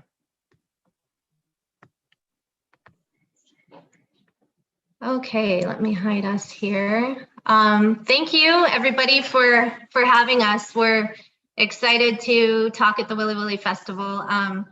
I don't think Ka'u is really represented very often at this, so we're happy to have an opportunity to talk. So we gave our talk the title, Living History, Past, Present, and Future of Coastal and Lowland Plant Communities and Cultural Resources, because while we really love plants and we are plant people, we're not just plant people, we say. So we like to look at the entire landscape. We like to know the history of a place. With that, we also like to know what cultural resources are present, archaeological sites, things like that. And looking at the past, we like to understand the place, to understand what's still there in the present, and then how we can work towards the future of preservation. So I don't know how much you guys know about the forest in Ka'u, but I wanted to take you on a little flyover, because I think a lot of times people think Ka'u is mostly Christmas berry and halikoa and monkey pod and mac nuts. So I wanted to just share this with you. This is that Ohemakai that's was in the title slide. So she's towering over the canopy, and we have a huge canopy of llama. What I want you to pay attention to is the diversity in the canopy. So different colors, different canopy shapes. It's basically an indicator of the species diversity here in this forest. I love this video.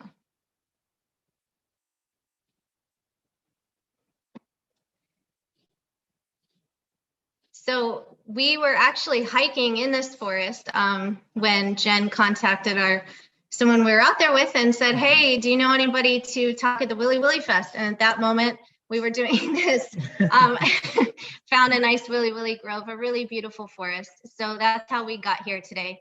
My name's Jody Rosam. My history, my background is in mostly lowland wet forest work, but I have a lot of background in forest restoration here on the island. I did a lot of work in Lower Puna and Hilo and some dry forest stuff as well. I went to UH Hilo for my undergrad and for my master's. I live in Ka'u. I consider myself to be pretty active in trying to protect these lands. And I will do everything in my power to protect these forests. I'm a member also of the Waikapuna Stewardship Committee, and I think Keone will speak to that a little bit later. So I'm going to turn it over to him for the first part of our talk. Sure, and I'm Keone Fox. I'm a descendant of Ka'u. I'm a cultural practitioner, also a board member of the Alakahakai Trail Association, representing Ka'u District. I'd like to start by introducing you to some of the lands below Na'alehu and Waiuhinu. These lands were important to the native Hawaiians of Ka'u, who resided in both Mauka and Makai communities. The fishing villages of Pa'ula, which Ku'ule talked about in the previous presentation. Pa'ula was at Kaunamano, and Waikapuna is another fishing village at Kahilipali. These provided abundant supplies of fish and other marine resources, which were shared with those who worked the fertile fields of Na'alehu. The fishing villages of Kamilo at Waiuhinu and Ka'alualu at Kawela and Keolaka'a received Mai'a, Pua'a, Uala, and Ka'alo, grown in a system of lo'i, fed by freshwater springs at Ha'au. These communities were all connected by a network of trails, both Mauka to Makai and laterally along the shoreline, known as the Alakahakai or Alanui. Land and sea provided rich volcanic soils and healthy shorelines for growing, gathering, and fishing, while the forests provided materials for homes, implements, and canoes. Today, the Ka'u community is committed to preserving its 80 miles of coastline. The values reflected in the Ka'u Community Development Plan include the protection of open space, natural and cultural resources, public access, subsistence fishing and gathering, and a sustainable agricultural economy. Most of these lands have remained undeveloped over the years, but with the closure of the plantation at the turn of the century, many of these properties were sold to real estate developers. That's good. Over the last 20 years, the community has voiced concerns about adverse impacts to both cultural and natural resources due to proposed subdivisions and urban sprawl. This has created opportunities for possible conservation purchases through voluntary land sales, which would protect entire cultural and natural landscapes, including remaining coastal and dryland forest habitats. To advance the community's vision of protecting its coastline, Alakahakai has been working to protect a nearly 10,000 acre contiguous landscape connected by over 9 continuous miles of the ancient trail. These include the 1,363 acres at Kaunamano, shown there in purple, which was nominated for preservation through the County of Hawaii Public Access, Open Space, and Natural Resources Preservation Commission, otherwise known as PONC. And it was ranked #1 by the State Legacy Land Commission for fiscal year 2020. Almost 800 acres at Kavala, shown in blue, will be kept in agriculture and preservation through a privately funded conservation easement signed in 2019. Another 348 acres along the Maniania Pali is shown there in yellow, and that was ranked #1 by PONC in 2019. 2,300 acres at Waikapuna, shown in orange, was conserved in 2019 with county and state funding. And finally, we have 1,800 acres at Keolaka'a, shown in red, which was ranked #2 by the State Legacy Land Commission for fiscal year 2021 and #2 by PONC in 2020. Our goal is to work together with community stakeholders towards collaborative landscape protection of the Ka'u coastline. The trail provides this connectivity. Here is a view looking north from Ka'alualu Bay. Just for reference, we have Waihinau in the background. You can see the valley of Ha'au. To the east there is Waikapuna along the shoreline with the Waikapuna Pali in the background and Kavala. Just to the south of that, we have Kamilo, which is part of the Waiuhinu Ahupua'a and owned by the state. And here in the foreground is Ka'alualu Bay.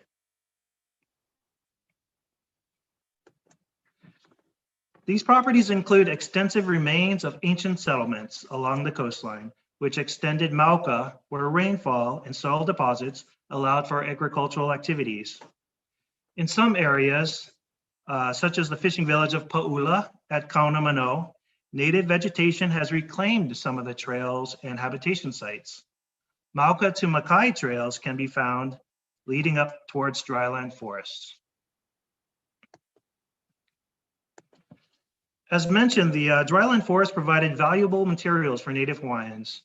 It was common for people in these areas to use one-man canoes, or va'a, shaped from the trunks of wiliwili trees. There are accounts of these practices in old probate records. The wiliwili was also used for the ama of canoes. Ahakea was used for gunnels, turning them bright yellow.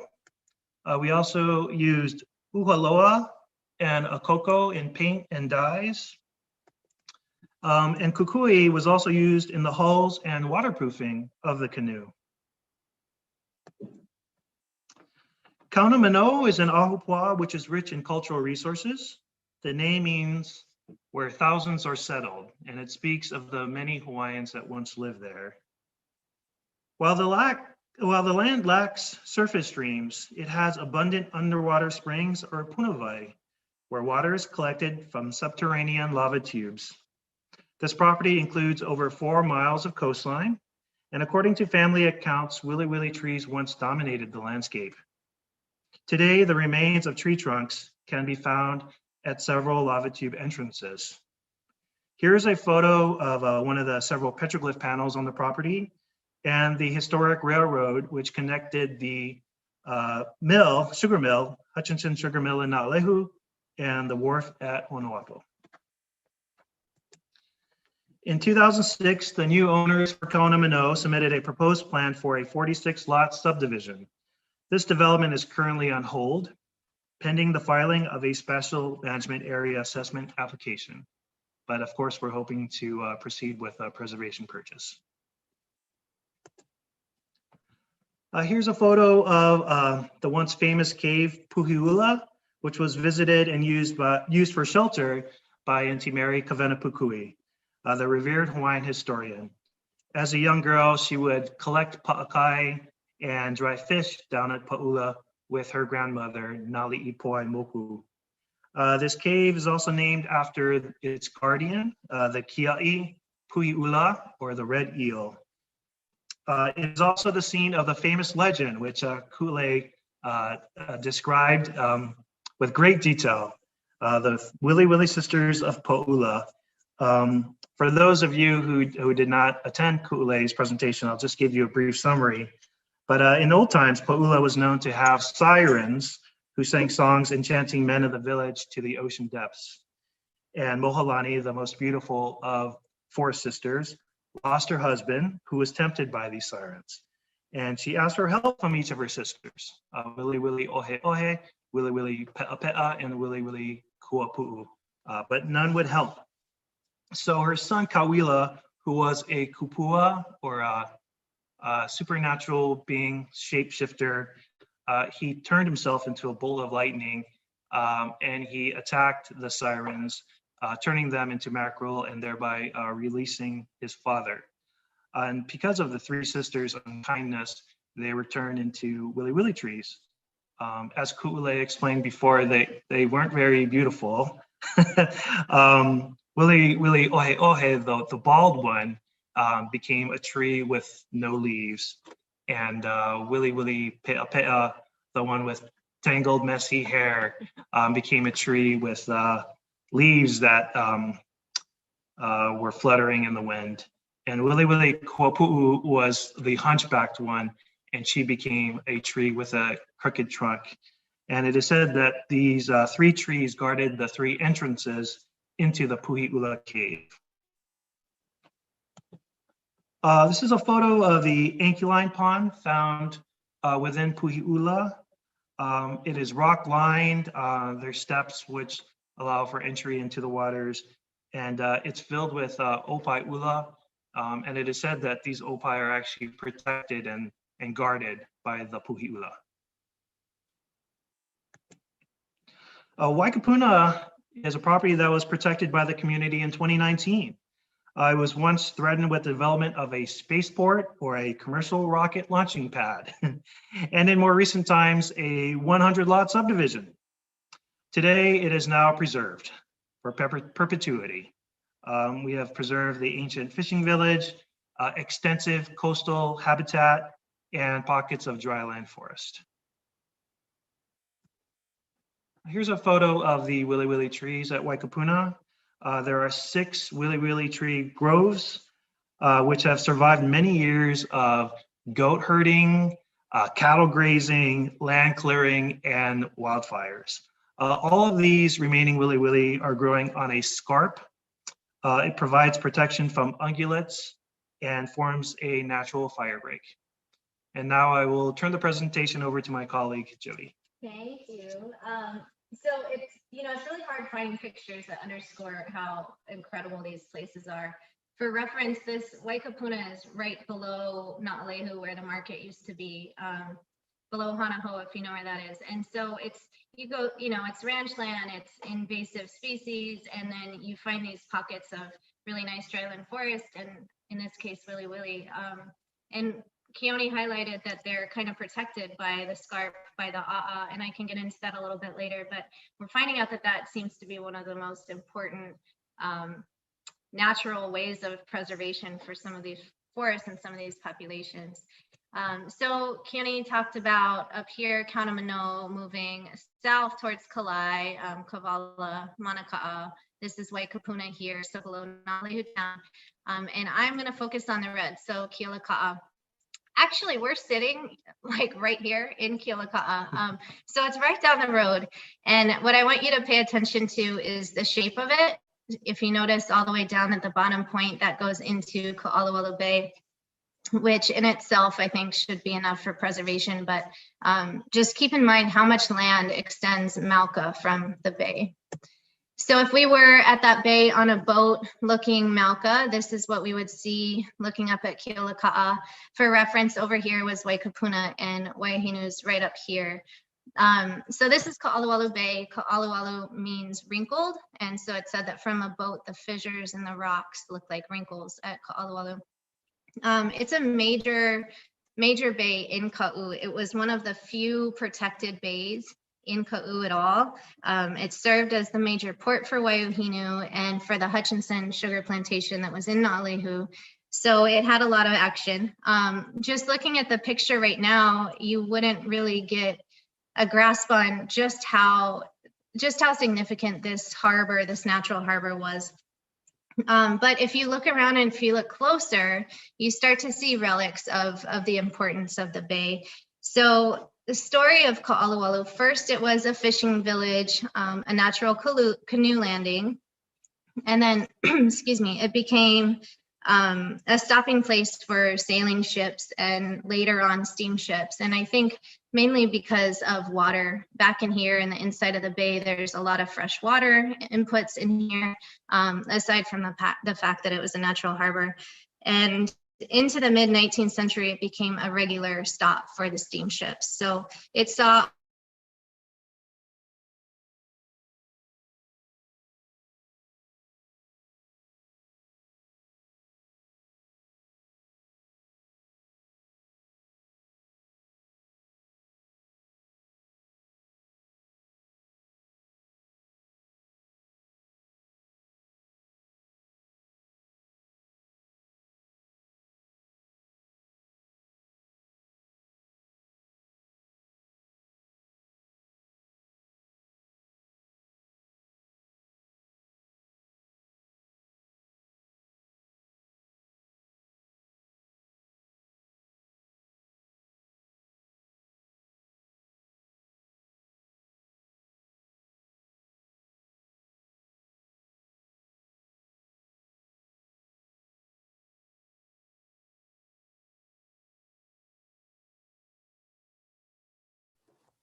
Oh, Okay, looks like we may have okay, lost our friends in we're Kau back. briefly. Oh, they are coming back. We're back. Sorry. Sorry. All right. It's a No little problem. windy. Do you know where I was when you lost me? It may have been different places for different people, is the sense I get. But Okay. we were down at Kealoka'a for sure. Okay, we're at Ka'alawalu. All right, great. I'll keep going from here. So I was just mentioning that, oh, let's see if I can go to full screen. Yeah, we should still be sharing. Yeah. Okay, so there's some really spectacular cattle walls that extend up into the and I mean, they're taller than me. They're huge and they go for miles throughout the field. Aside from the cattle walls and cattle enclosures, there's still a lot of ruins left. There's Ahupua'a boundary markers. There's one actually off the coast. It's a little rock right out here where the surf break kind of peaks. And there's an old cattle loading chute down there. So it was a really heavily used bay. And I mentioned there was a lot of fresh water back in here on the inside of the bay. There's actually an old fish pond back there, which is unique to Ka'u. There's not many examples of fish ponds. Honuapo does have one. And a lot of old trails, one that even ran, you said, through the fish pond, yeah? Correct. So it would have run from the bay, this side. To the other side, Yeah. east side of Ka'alawalu. And across. I can tell you looking from this aerial, the green treetops are kiawe because they're thriving on that fresh water. There's some scraggly Christmas berry down there. There's an alpaca, but then you also see things like this that are really cool to kind of take us back into the past. On the left is auhulu, and that was used as same way to use akia, right? So you break it up, crumble it up, throw it in the water, and it releases a toxin that stuns the fish, so you can scoop them up a lot easier. With that fresh water, there was also Anchiline ponds. This is Kapinako Spring right here, Kapinako water hole. So a major source of fresh water for the area, and you can see trails kind of radiate from the water hole. Really significant place. Like I said, I think Ka'alawalu in itself could be reason for protection of this area. But when I had you focus on the shape of that red that is Kealoka'a, you know, we're looking at this too. This is, it's 1,800 acres. It's massive. It's a major span of land and of forest. So what we're looking at here is Kamakalepo, the Kamakalepo settlement. This was a very extensive region of Kula land. It sat in this, or sits, I guess, in this little lemon-shaped pocket of Pahala ash. So agriculturally, it was really, really important and really useful. It has a pretty extensive cave system. You can see the person standing in the middle here, right on the edge of the cave. That's Luanunu. It's part of a greater cave system, Mauna Loa cave system. But this cave in itself was really important. It was really unique in Ka'u because it was both a habitation cave and a pu'uhonua, or a refuge cave. So looking in this picture, you know, Waiahinu is up here, and you imagine being an old explorer and like, hey, come, I want to show you this cave. The landscape that you walk across, from this point of view, it looks pretty homogeneous, but I can tell you it gets pretty diverse, and you find these flows in the middle of nowhere, and it can be pretty rough terrain. William Bonk wrote about an account from Reverend Henry Cheevers to visiting this cave. He was walking from Waiahinu down to the cave, and he writes, "The way to it was a novel one, over rough, unworn lava, and for a while through a dense grove of Wiliwili and ohi trees." And I think he means ohe. This is the ohe makai. Kind of paints a nice picture of what he went through. And what's great is that if you are walking down from Waiahinu, these trees are still there. They're still thriving and fruiting and reproducing. And then a few years later, after Cheever's account, there was an article published in the Polynesian by an anonymous author describing the same place. And he says, well, on the way to this cave, we noticed many a tall, stately trunk, branchless and lifeless, standing monument-like all over the country. On inquiry, we ascertained that these were the remains of a noble forest, which with the whole surrounding country were burnt in 1846. In that year, severe drought visited the island, the streams dried up, the grass withered, and fire swept all over the whole district. So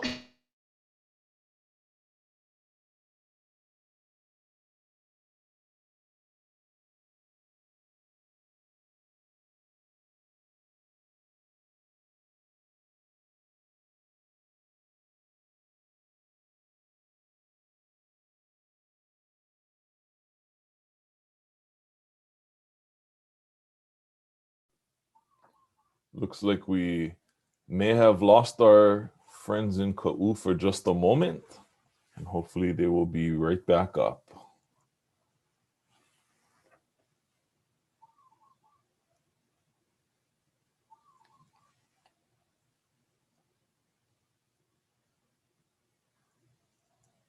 Okay, we will hopefully have our friends back in just a moment.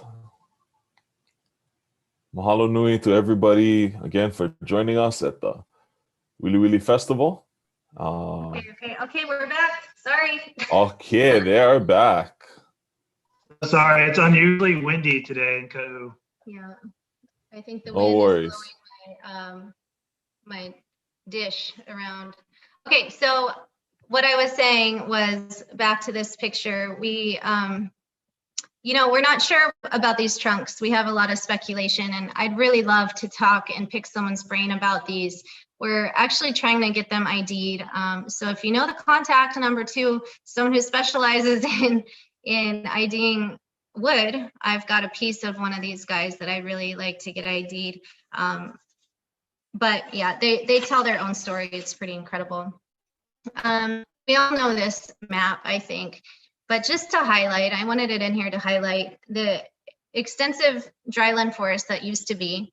And now it shows that we're all in the pink, we're all in the red, right? There's non-native, and that's great. But like I mentioned when I started talking and at the end of Keone's talk, is that there's still these remnant patches of intact, pristine, beautiful dry forest. And they tend to be protected by those little micro scale differences in substrate that act like little kipuka for the place. So in a picture like this, you might have extensive agriculture historically, right, in an area like this, and then maybe more of the housing complexes and things in an area like this. But the area where the canopy looks more heterogeneous and there's more diversity, that's in a kipuka of a'a. So it was a little harder to access. The ungulates haven't moved their way in yet, and they seem to be protected. Now, I'm sure that they were used. I'm sure it was like the medicine cabinet, present day medicine cabinet. There's a lot of different species in there. So I think it's important to remember that these places are already protected, and with proper management and a little bit of added management, we can preserve them. But we are always under a lot of threats. Fire is a big threat to Ka'u. This fire happened at the end of 2020, and this is at Waikapuna, and it came dangerously close to the Wiliwili trees. This is a really bad one. We also have, okay, if you're faint at heart, there's graphic content coming on the next slide. Close your eyes if you need to, but there was a fire in 2014 at Ka'alawalu, just makai of Ka'alawalu Bay, and this guy succumbed to the fire. Now it's just a stump that reminds us of how carelessness of campers or, trucks driving over the tall, dry grass can really threaten these trees. And once these are gone, they're gone. We lose them. There was also at the end of 2020 a fire at Honuapo and a fire at Kalai, which almost burned a endangered plant population. So also goes to show how with a lack of management, these places are extremely vulnerable. I have to talk about cows a little bit. Ka'u, we love cows, right? There's a lot of ranching around here. It's good for a sustainable Ka'u plan, but without proper management again and proper ranching techniques, these cows can just decimate those forests and decimate cultural sites, kicking over rock piles and same thing, once it's gone, it's gone. So that needs to really be incorporated into management. And then the scariest threat of them all is development. This was on the cover of Homes and Land. This is Manaka'a. This is the cliffs. This is supposed to be subdivided into how many properties? 12 lots. 12 lots, oceanfront.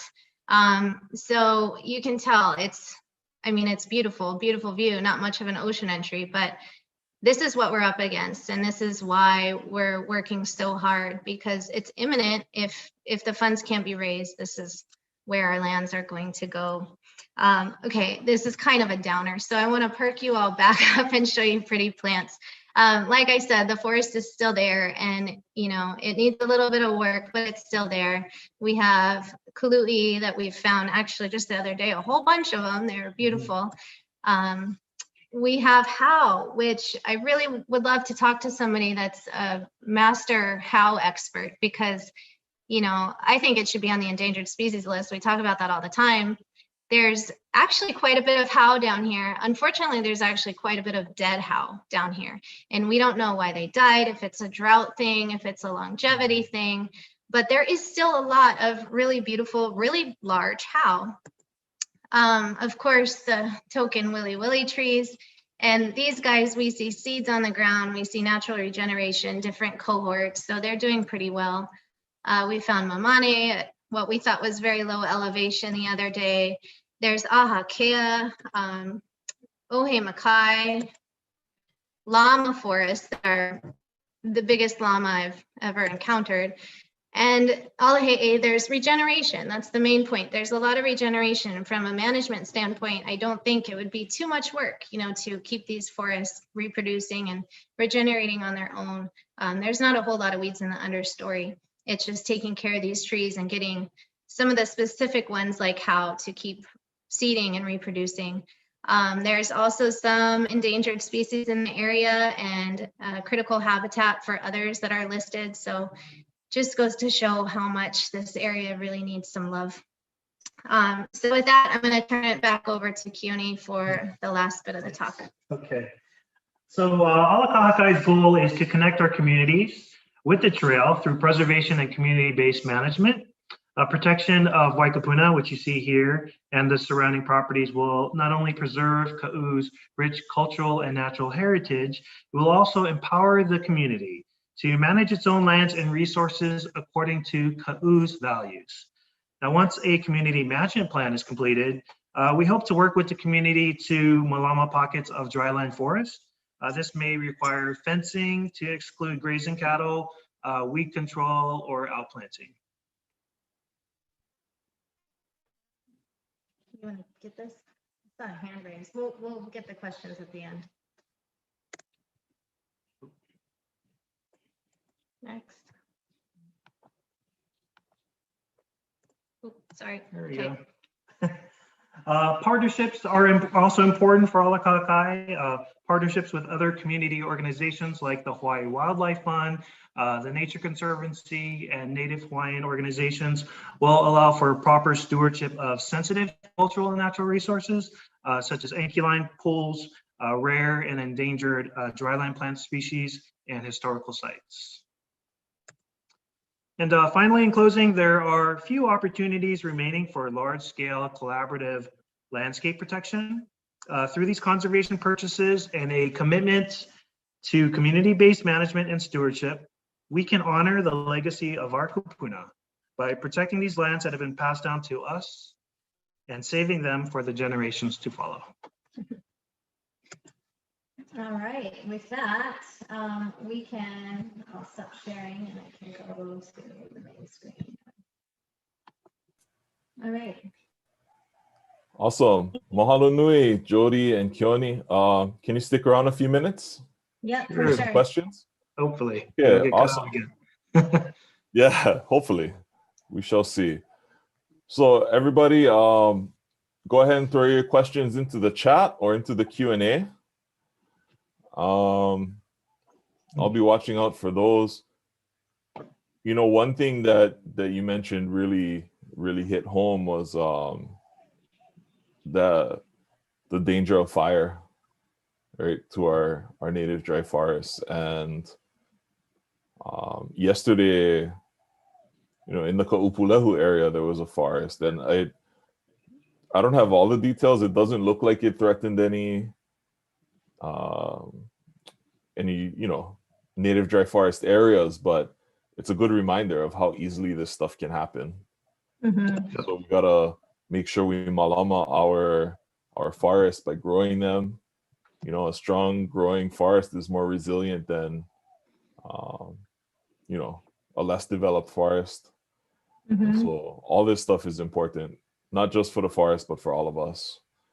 So mahalo for your work in Ka'u.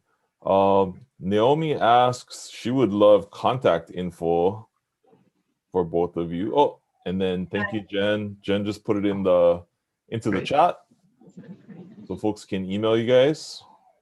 Yeah, please do. Please. Awesome. What are some ways that people can participate in the work that you're doing? Are you looking for volunteers, or how can folks engage? Yeah, so we're, I guess, a little early for volunteers. Waikapuna people are always welcome to go and visit. We can get you the contact, you can sign up and get a key, actually drive down and have a weekend camp trip to yourself, which is really nice. We've been trying to limit the vehicle traffic coming from Camilo's side because that road goes through a lot of cultural sites and it's really a sensitive area. So you can come down there. Once our community management plan is written, I think a monthly or something volunteer group, beach cleanup, just malama the place would be a really nice thing to get going. It's not going yet, but I think soon, within this year, I think we should be having that rolling. Yeah, Jody's right. So we hope to do the community management plan this year. Actually, the county has put together some funding to do the community management plan. And once that's completed, or during that process, we hope to identify different areas that the community would like to steward and then come up with projects and a volunteer schedule. Awesome. And we have James Yarnall in the Q&A. He is a master gardener. He lives in Ka'u and he is hoping to volunteer with you folks. So if you are not connected already, James, let's see. James, if you can see the chat, Jody and Keoni's emails are in the chat. jody.rosum@gmail.com, fox@alakahakaitrail.org. Hopefully you can make that connection, and they'll look forward to your help. Please reach out to us. It'd be great. Yeah, I have this dream of having a major greenhouse operation with a lot of outplanting going on. Some of these species are hard, so I would love help from a master gardener and talk story about that. Yeah, get in touch with us, please, James. Awesome. And James says he got your addresses and he'll send you an email later today. Great, thank you. Okay. Awesome. We have our anonymous attendee who's been very active in the Q&A. We have no idea who this person is, but mahalo for joining us, anonymous attendee, asking about the trails. Are they accessible and where can we learn to access them properly? The best place to look that up would probably be through Na'alahele. So Na'alahele is a state agency that regulates the trails, and helps to facilitate access for the public. Alaka'akai owns a couple other properties as well. All our properties are open for public access for hiking, but with Waikapuna, it's still very new. There is a trail. There's a lot of people that use it, but right now we don't have anything to educate the public or identify it, and that's something that we hope to do through our community management plan. But if say somebody was taking a trip down south and you really wanted to explore a trail, I would suggest park at Honoako and walk towards Kalai along the cliffside, wouldn't you think? Yeah. And that would take you through Kaunamano and along the coastline there. Trail or not, but at least you can meander along the coast. You're going through some pasture land, but then there's some really incredible cultural sites and places to see down there. Really good coastal vegetation. I would say Kawa is another Mhm. publicly accessible beach that has a really interesting trail system connecting it to Punaluu. Includes remains of the Hawaiian Kingdom Road, actually. Awesome. And mahalo for mentioning Kawa. In a previous life, I worked at the county alongside Mayor Billy Kenoi when we completed the protection of Kawa. Great. So Oh, it's right nice on. to hear Thank that. Memories. Yeah. And to our anonymous attendees question, you folks mentioned Na'alahele as a resource for learning about our trails. Their website is hawaiitrails.hawaii.gov. And I thought I put that in the chat, but I put it only to Jen. So hawaiitrails.hawaii.gov. That gives you a map of trails across the Pai'aina, including here on Hawaii Island. So you can get more info on our trails there. Great. Awesome. Chuck asks, are the hollow plants you mentioned, and I may mispronounce this, pretty good chance, Ravolfia sanguicenis? Yeah. And if so, Chuck is curious to know if other factors aside from drought are affecting their health and survival, because this species reproduces naturally in dry forests on Maui in very arid conditions with pressure from goats and axis deer. See, yes, you're correct on the genus species. I wish that I knew more about it. I would love to hear, actually, to talk more with you about on Maui. We don't, looking at them, I don't see any bug damage. I don't see any real reason why they should be dying. We started to question if they, just live their long, full lives, and that was the end of the road for them. I don't know enough about how, and I really want to talk to somebody that has more knowledge about it.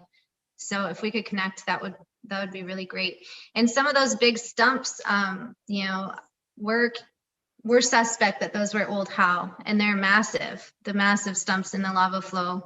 Like I said, trying to ID that, but yeah, a lot of them, a lot of the older ones could have died from previous fires. Or they could have been cut down and the wood was used. In this area, we see a lot of old fence posts that are made of hull. So it was definitely much more common. And it doesn't look like it rots very easily. So it could, withstand weather and other factors. But we're not seeing a lot of keiki, and we don't see predation or ungulates in the area or any insects. So really not too sure why it's not regenerating naturally. I wonder if the place on Maui that he's thinking of is Oahe. That's where I would expect it to probably grow in Maui. But all right, mahalo guys, and Chuck, if you'd like, we have Jody and Keoni's emails in the chat if you want to reach out to them, or if you'd prefer to drop your email in the chat, you guys can hook up and talk story. So mahalo. thank you. One more question in the queue, and everybody, we have our friends from Ka'u here. If you have any questions, please do drop them in. Anonymous attendee asks, how can we prevent forest fires?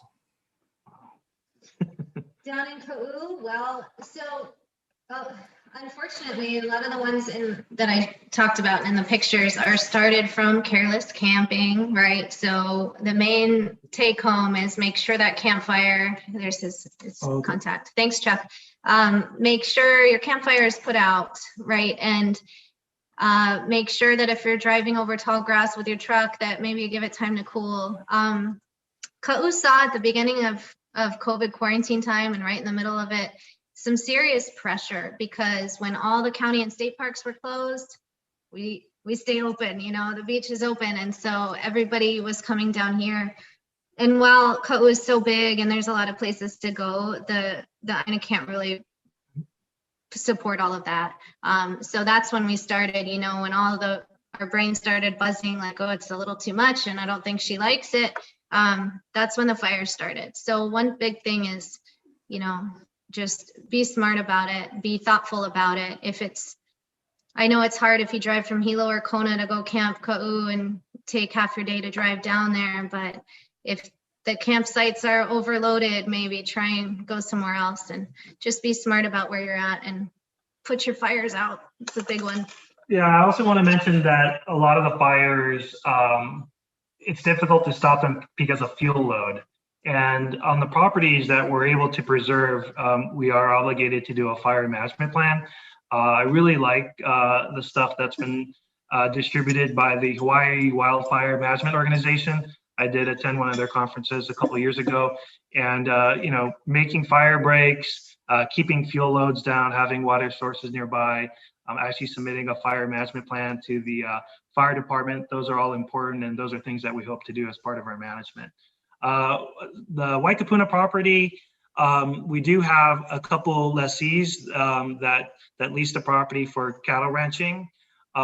We do intend to work with them to exclude cattle from areas where there's a lot of dryland plants or areas that we want to reuse for dryland forests. But the cattle also provide a good purpose. They keep the fuel loads down. And we've noticed sometimes when there are fires out of control, when they get to a pasture that's being used by cattle, it'll stop and slow down and allow the fire department to target it and put it out. Awesome. Mahalo. And we do have a question going further on the topic of fire. Are there any species, I guess any species at all, native or otherwise, that actually need the fire to germinate? And which species do better after a fire? Yeah. You know, I wish I knew for sure. I could bust out a quick Google, or you guys could. But I always thought that Wiliwili actually was okay with fire. You know, it's such a hard seed coat. When you germinate it, usually you have to scare fight or break it somehow anyway. Boiling it is one technique. So I thought Wiliwili still came back after fire. Forgive me if I'm wrong, Wiliwili people. I think that there are, you know, some of our dryland native species, even mamane, the harder seed coats, they can handle it. The problem is when a fire burns, and we see this at Honoapo, you know, it just happened a few months ago, and what comes in is fire adapted grasses that just come and take over the place.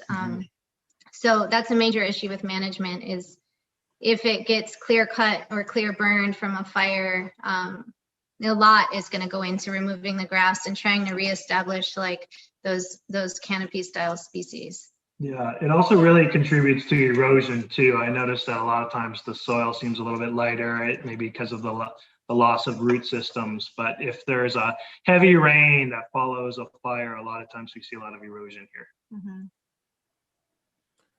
Got it. Thank you, Jen. Yeah, Jen says, yes, Wiliwili can, I did it. And peely grass. And we do see some peely grass in some of these areas. Yep. Waikapuna has peely grass. Not a ton, but definitely some patches. Awesome. Well, I want to thank you two for all the work that you're doing in Ka'u, preserving those lands for future generations, and also for joining us today at the Wiliwili Festival. To my knowledge, this is the first time we've included our friends in Ka'u in this. So we're really thankful and grateful for you making the time to join us. You know, Ka'u is known for its wind, and so your internet difficulties are understandable, and we thank you for joining us and rejoining us, hanging in there. We're going to head into our midday break now. We're going to leave some time for everybody's bio breaks, get some lunch, check out our exhibitors. You can go see our exhibit booths on the Huva website or the app. We also have our awesome silent auction. I went to check. There's some really good stuff in there. go ahead and make your bids. The auction closes tomorrow, 6 p.m. So at the conclusion of our festival is when that ends. We got some wonderful art. We got plants. We got activities. We got good stuff on the silent auction. Please do go check that out. Again, I want to thank our sponsors, Waikoloa Plaza. We're going to be hearing from them a little bit later this afternoon. My good friends, Sam and Colin. Hawaii Forest and Trail, mahalo to them. Hawaii Water Service, always present and supporting important community things. The Waikoloa Foundation, mahalo nui for supporting the work of the Waikoloa Dry Forest Initiative. Hawaiian Ethos, Hilton Waikoloa Village, Forest Solutions, First Hawaiian Bank, and NG Hawaii. Mahalo to all of our sponsors for making this festival possible. We are going to reconvene at 1 o'clock this afternoon. We are going to have some fun activities, keiki-friendly activities, in fact. The Flower Lab in particular is a Zoom meeting. It's interactive. We encourage you to grab a flower and play along with us. And so at 1 o'clock, we're going to reconvene. We're going to have some workshops. We're going to talk story. We're going to hear more from Brother Rob, our preserve manager, about propagation. And so if you had any more burning questions about propagation of native dry forest plants, bring them all for Brother Rob. As I said, we're going to hear from our friends at Waikoloa Plaza, Sam and Colin Thompson. They're going to be joining us. And then we'll close out the day with Jen, Rob, and Jackie. Mahalo to you all. Check out our exhibitors. Check out our silent auction. Mahalo for joining us, hanging out through the day. We will see you back here at 1 o'clock. Aloha.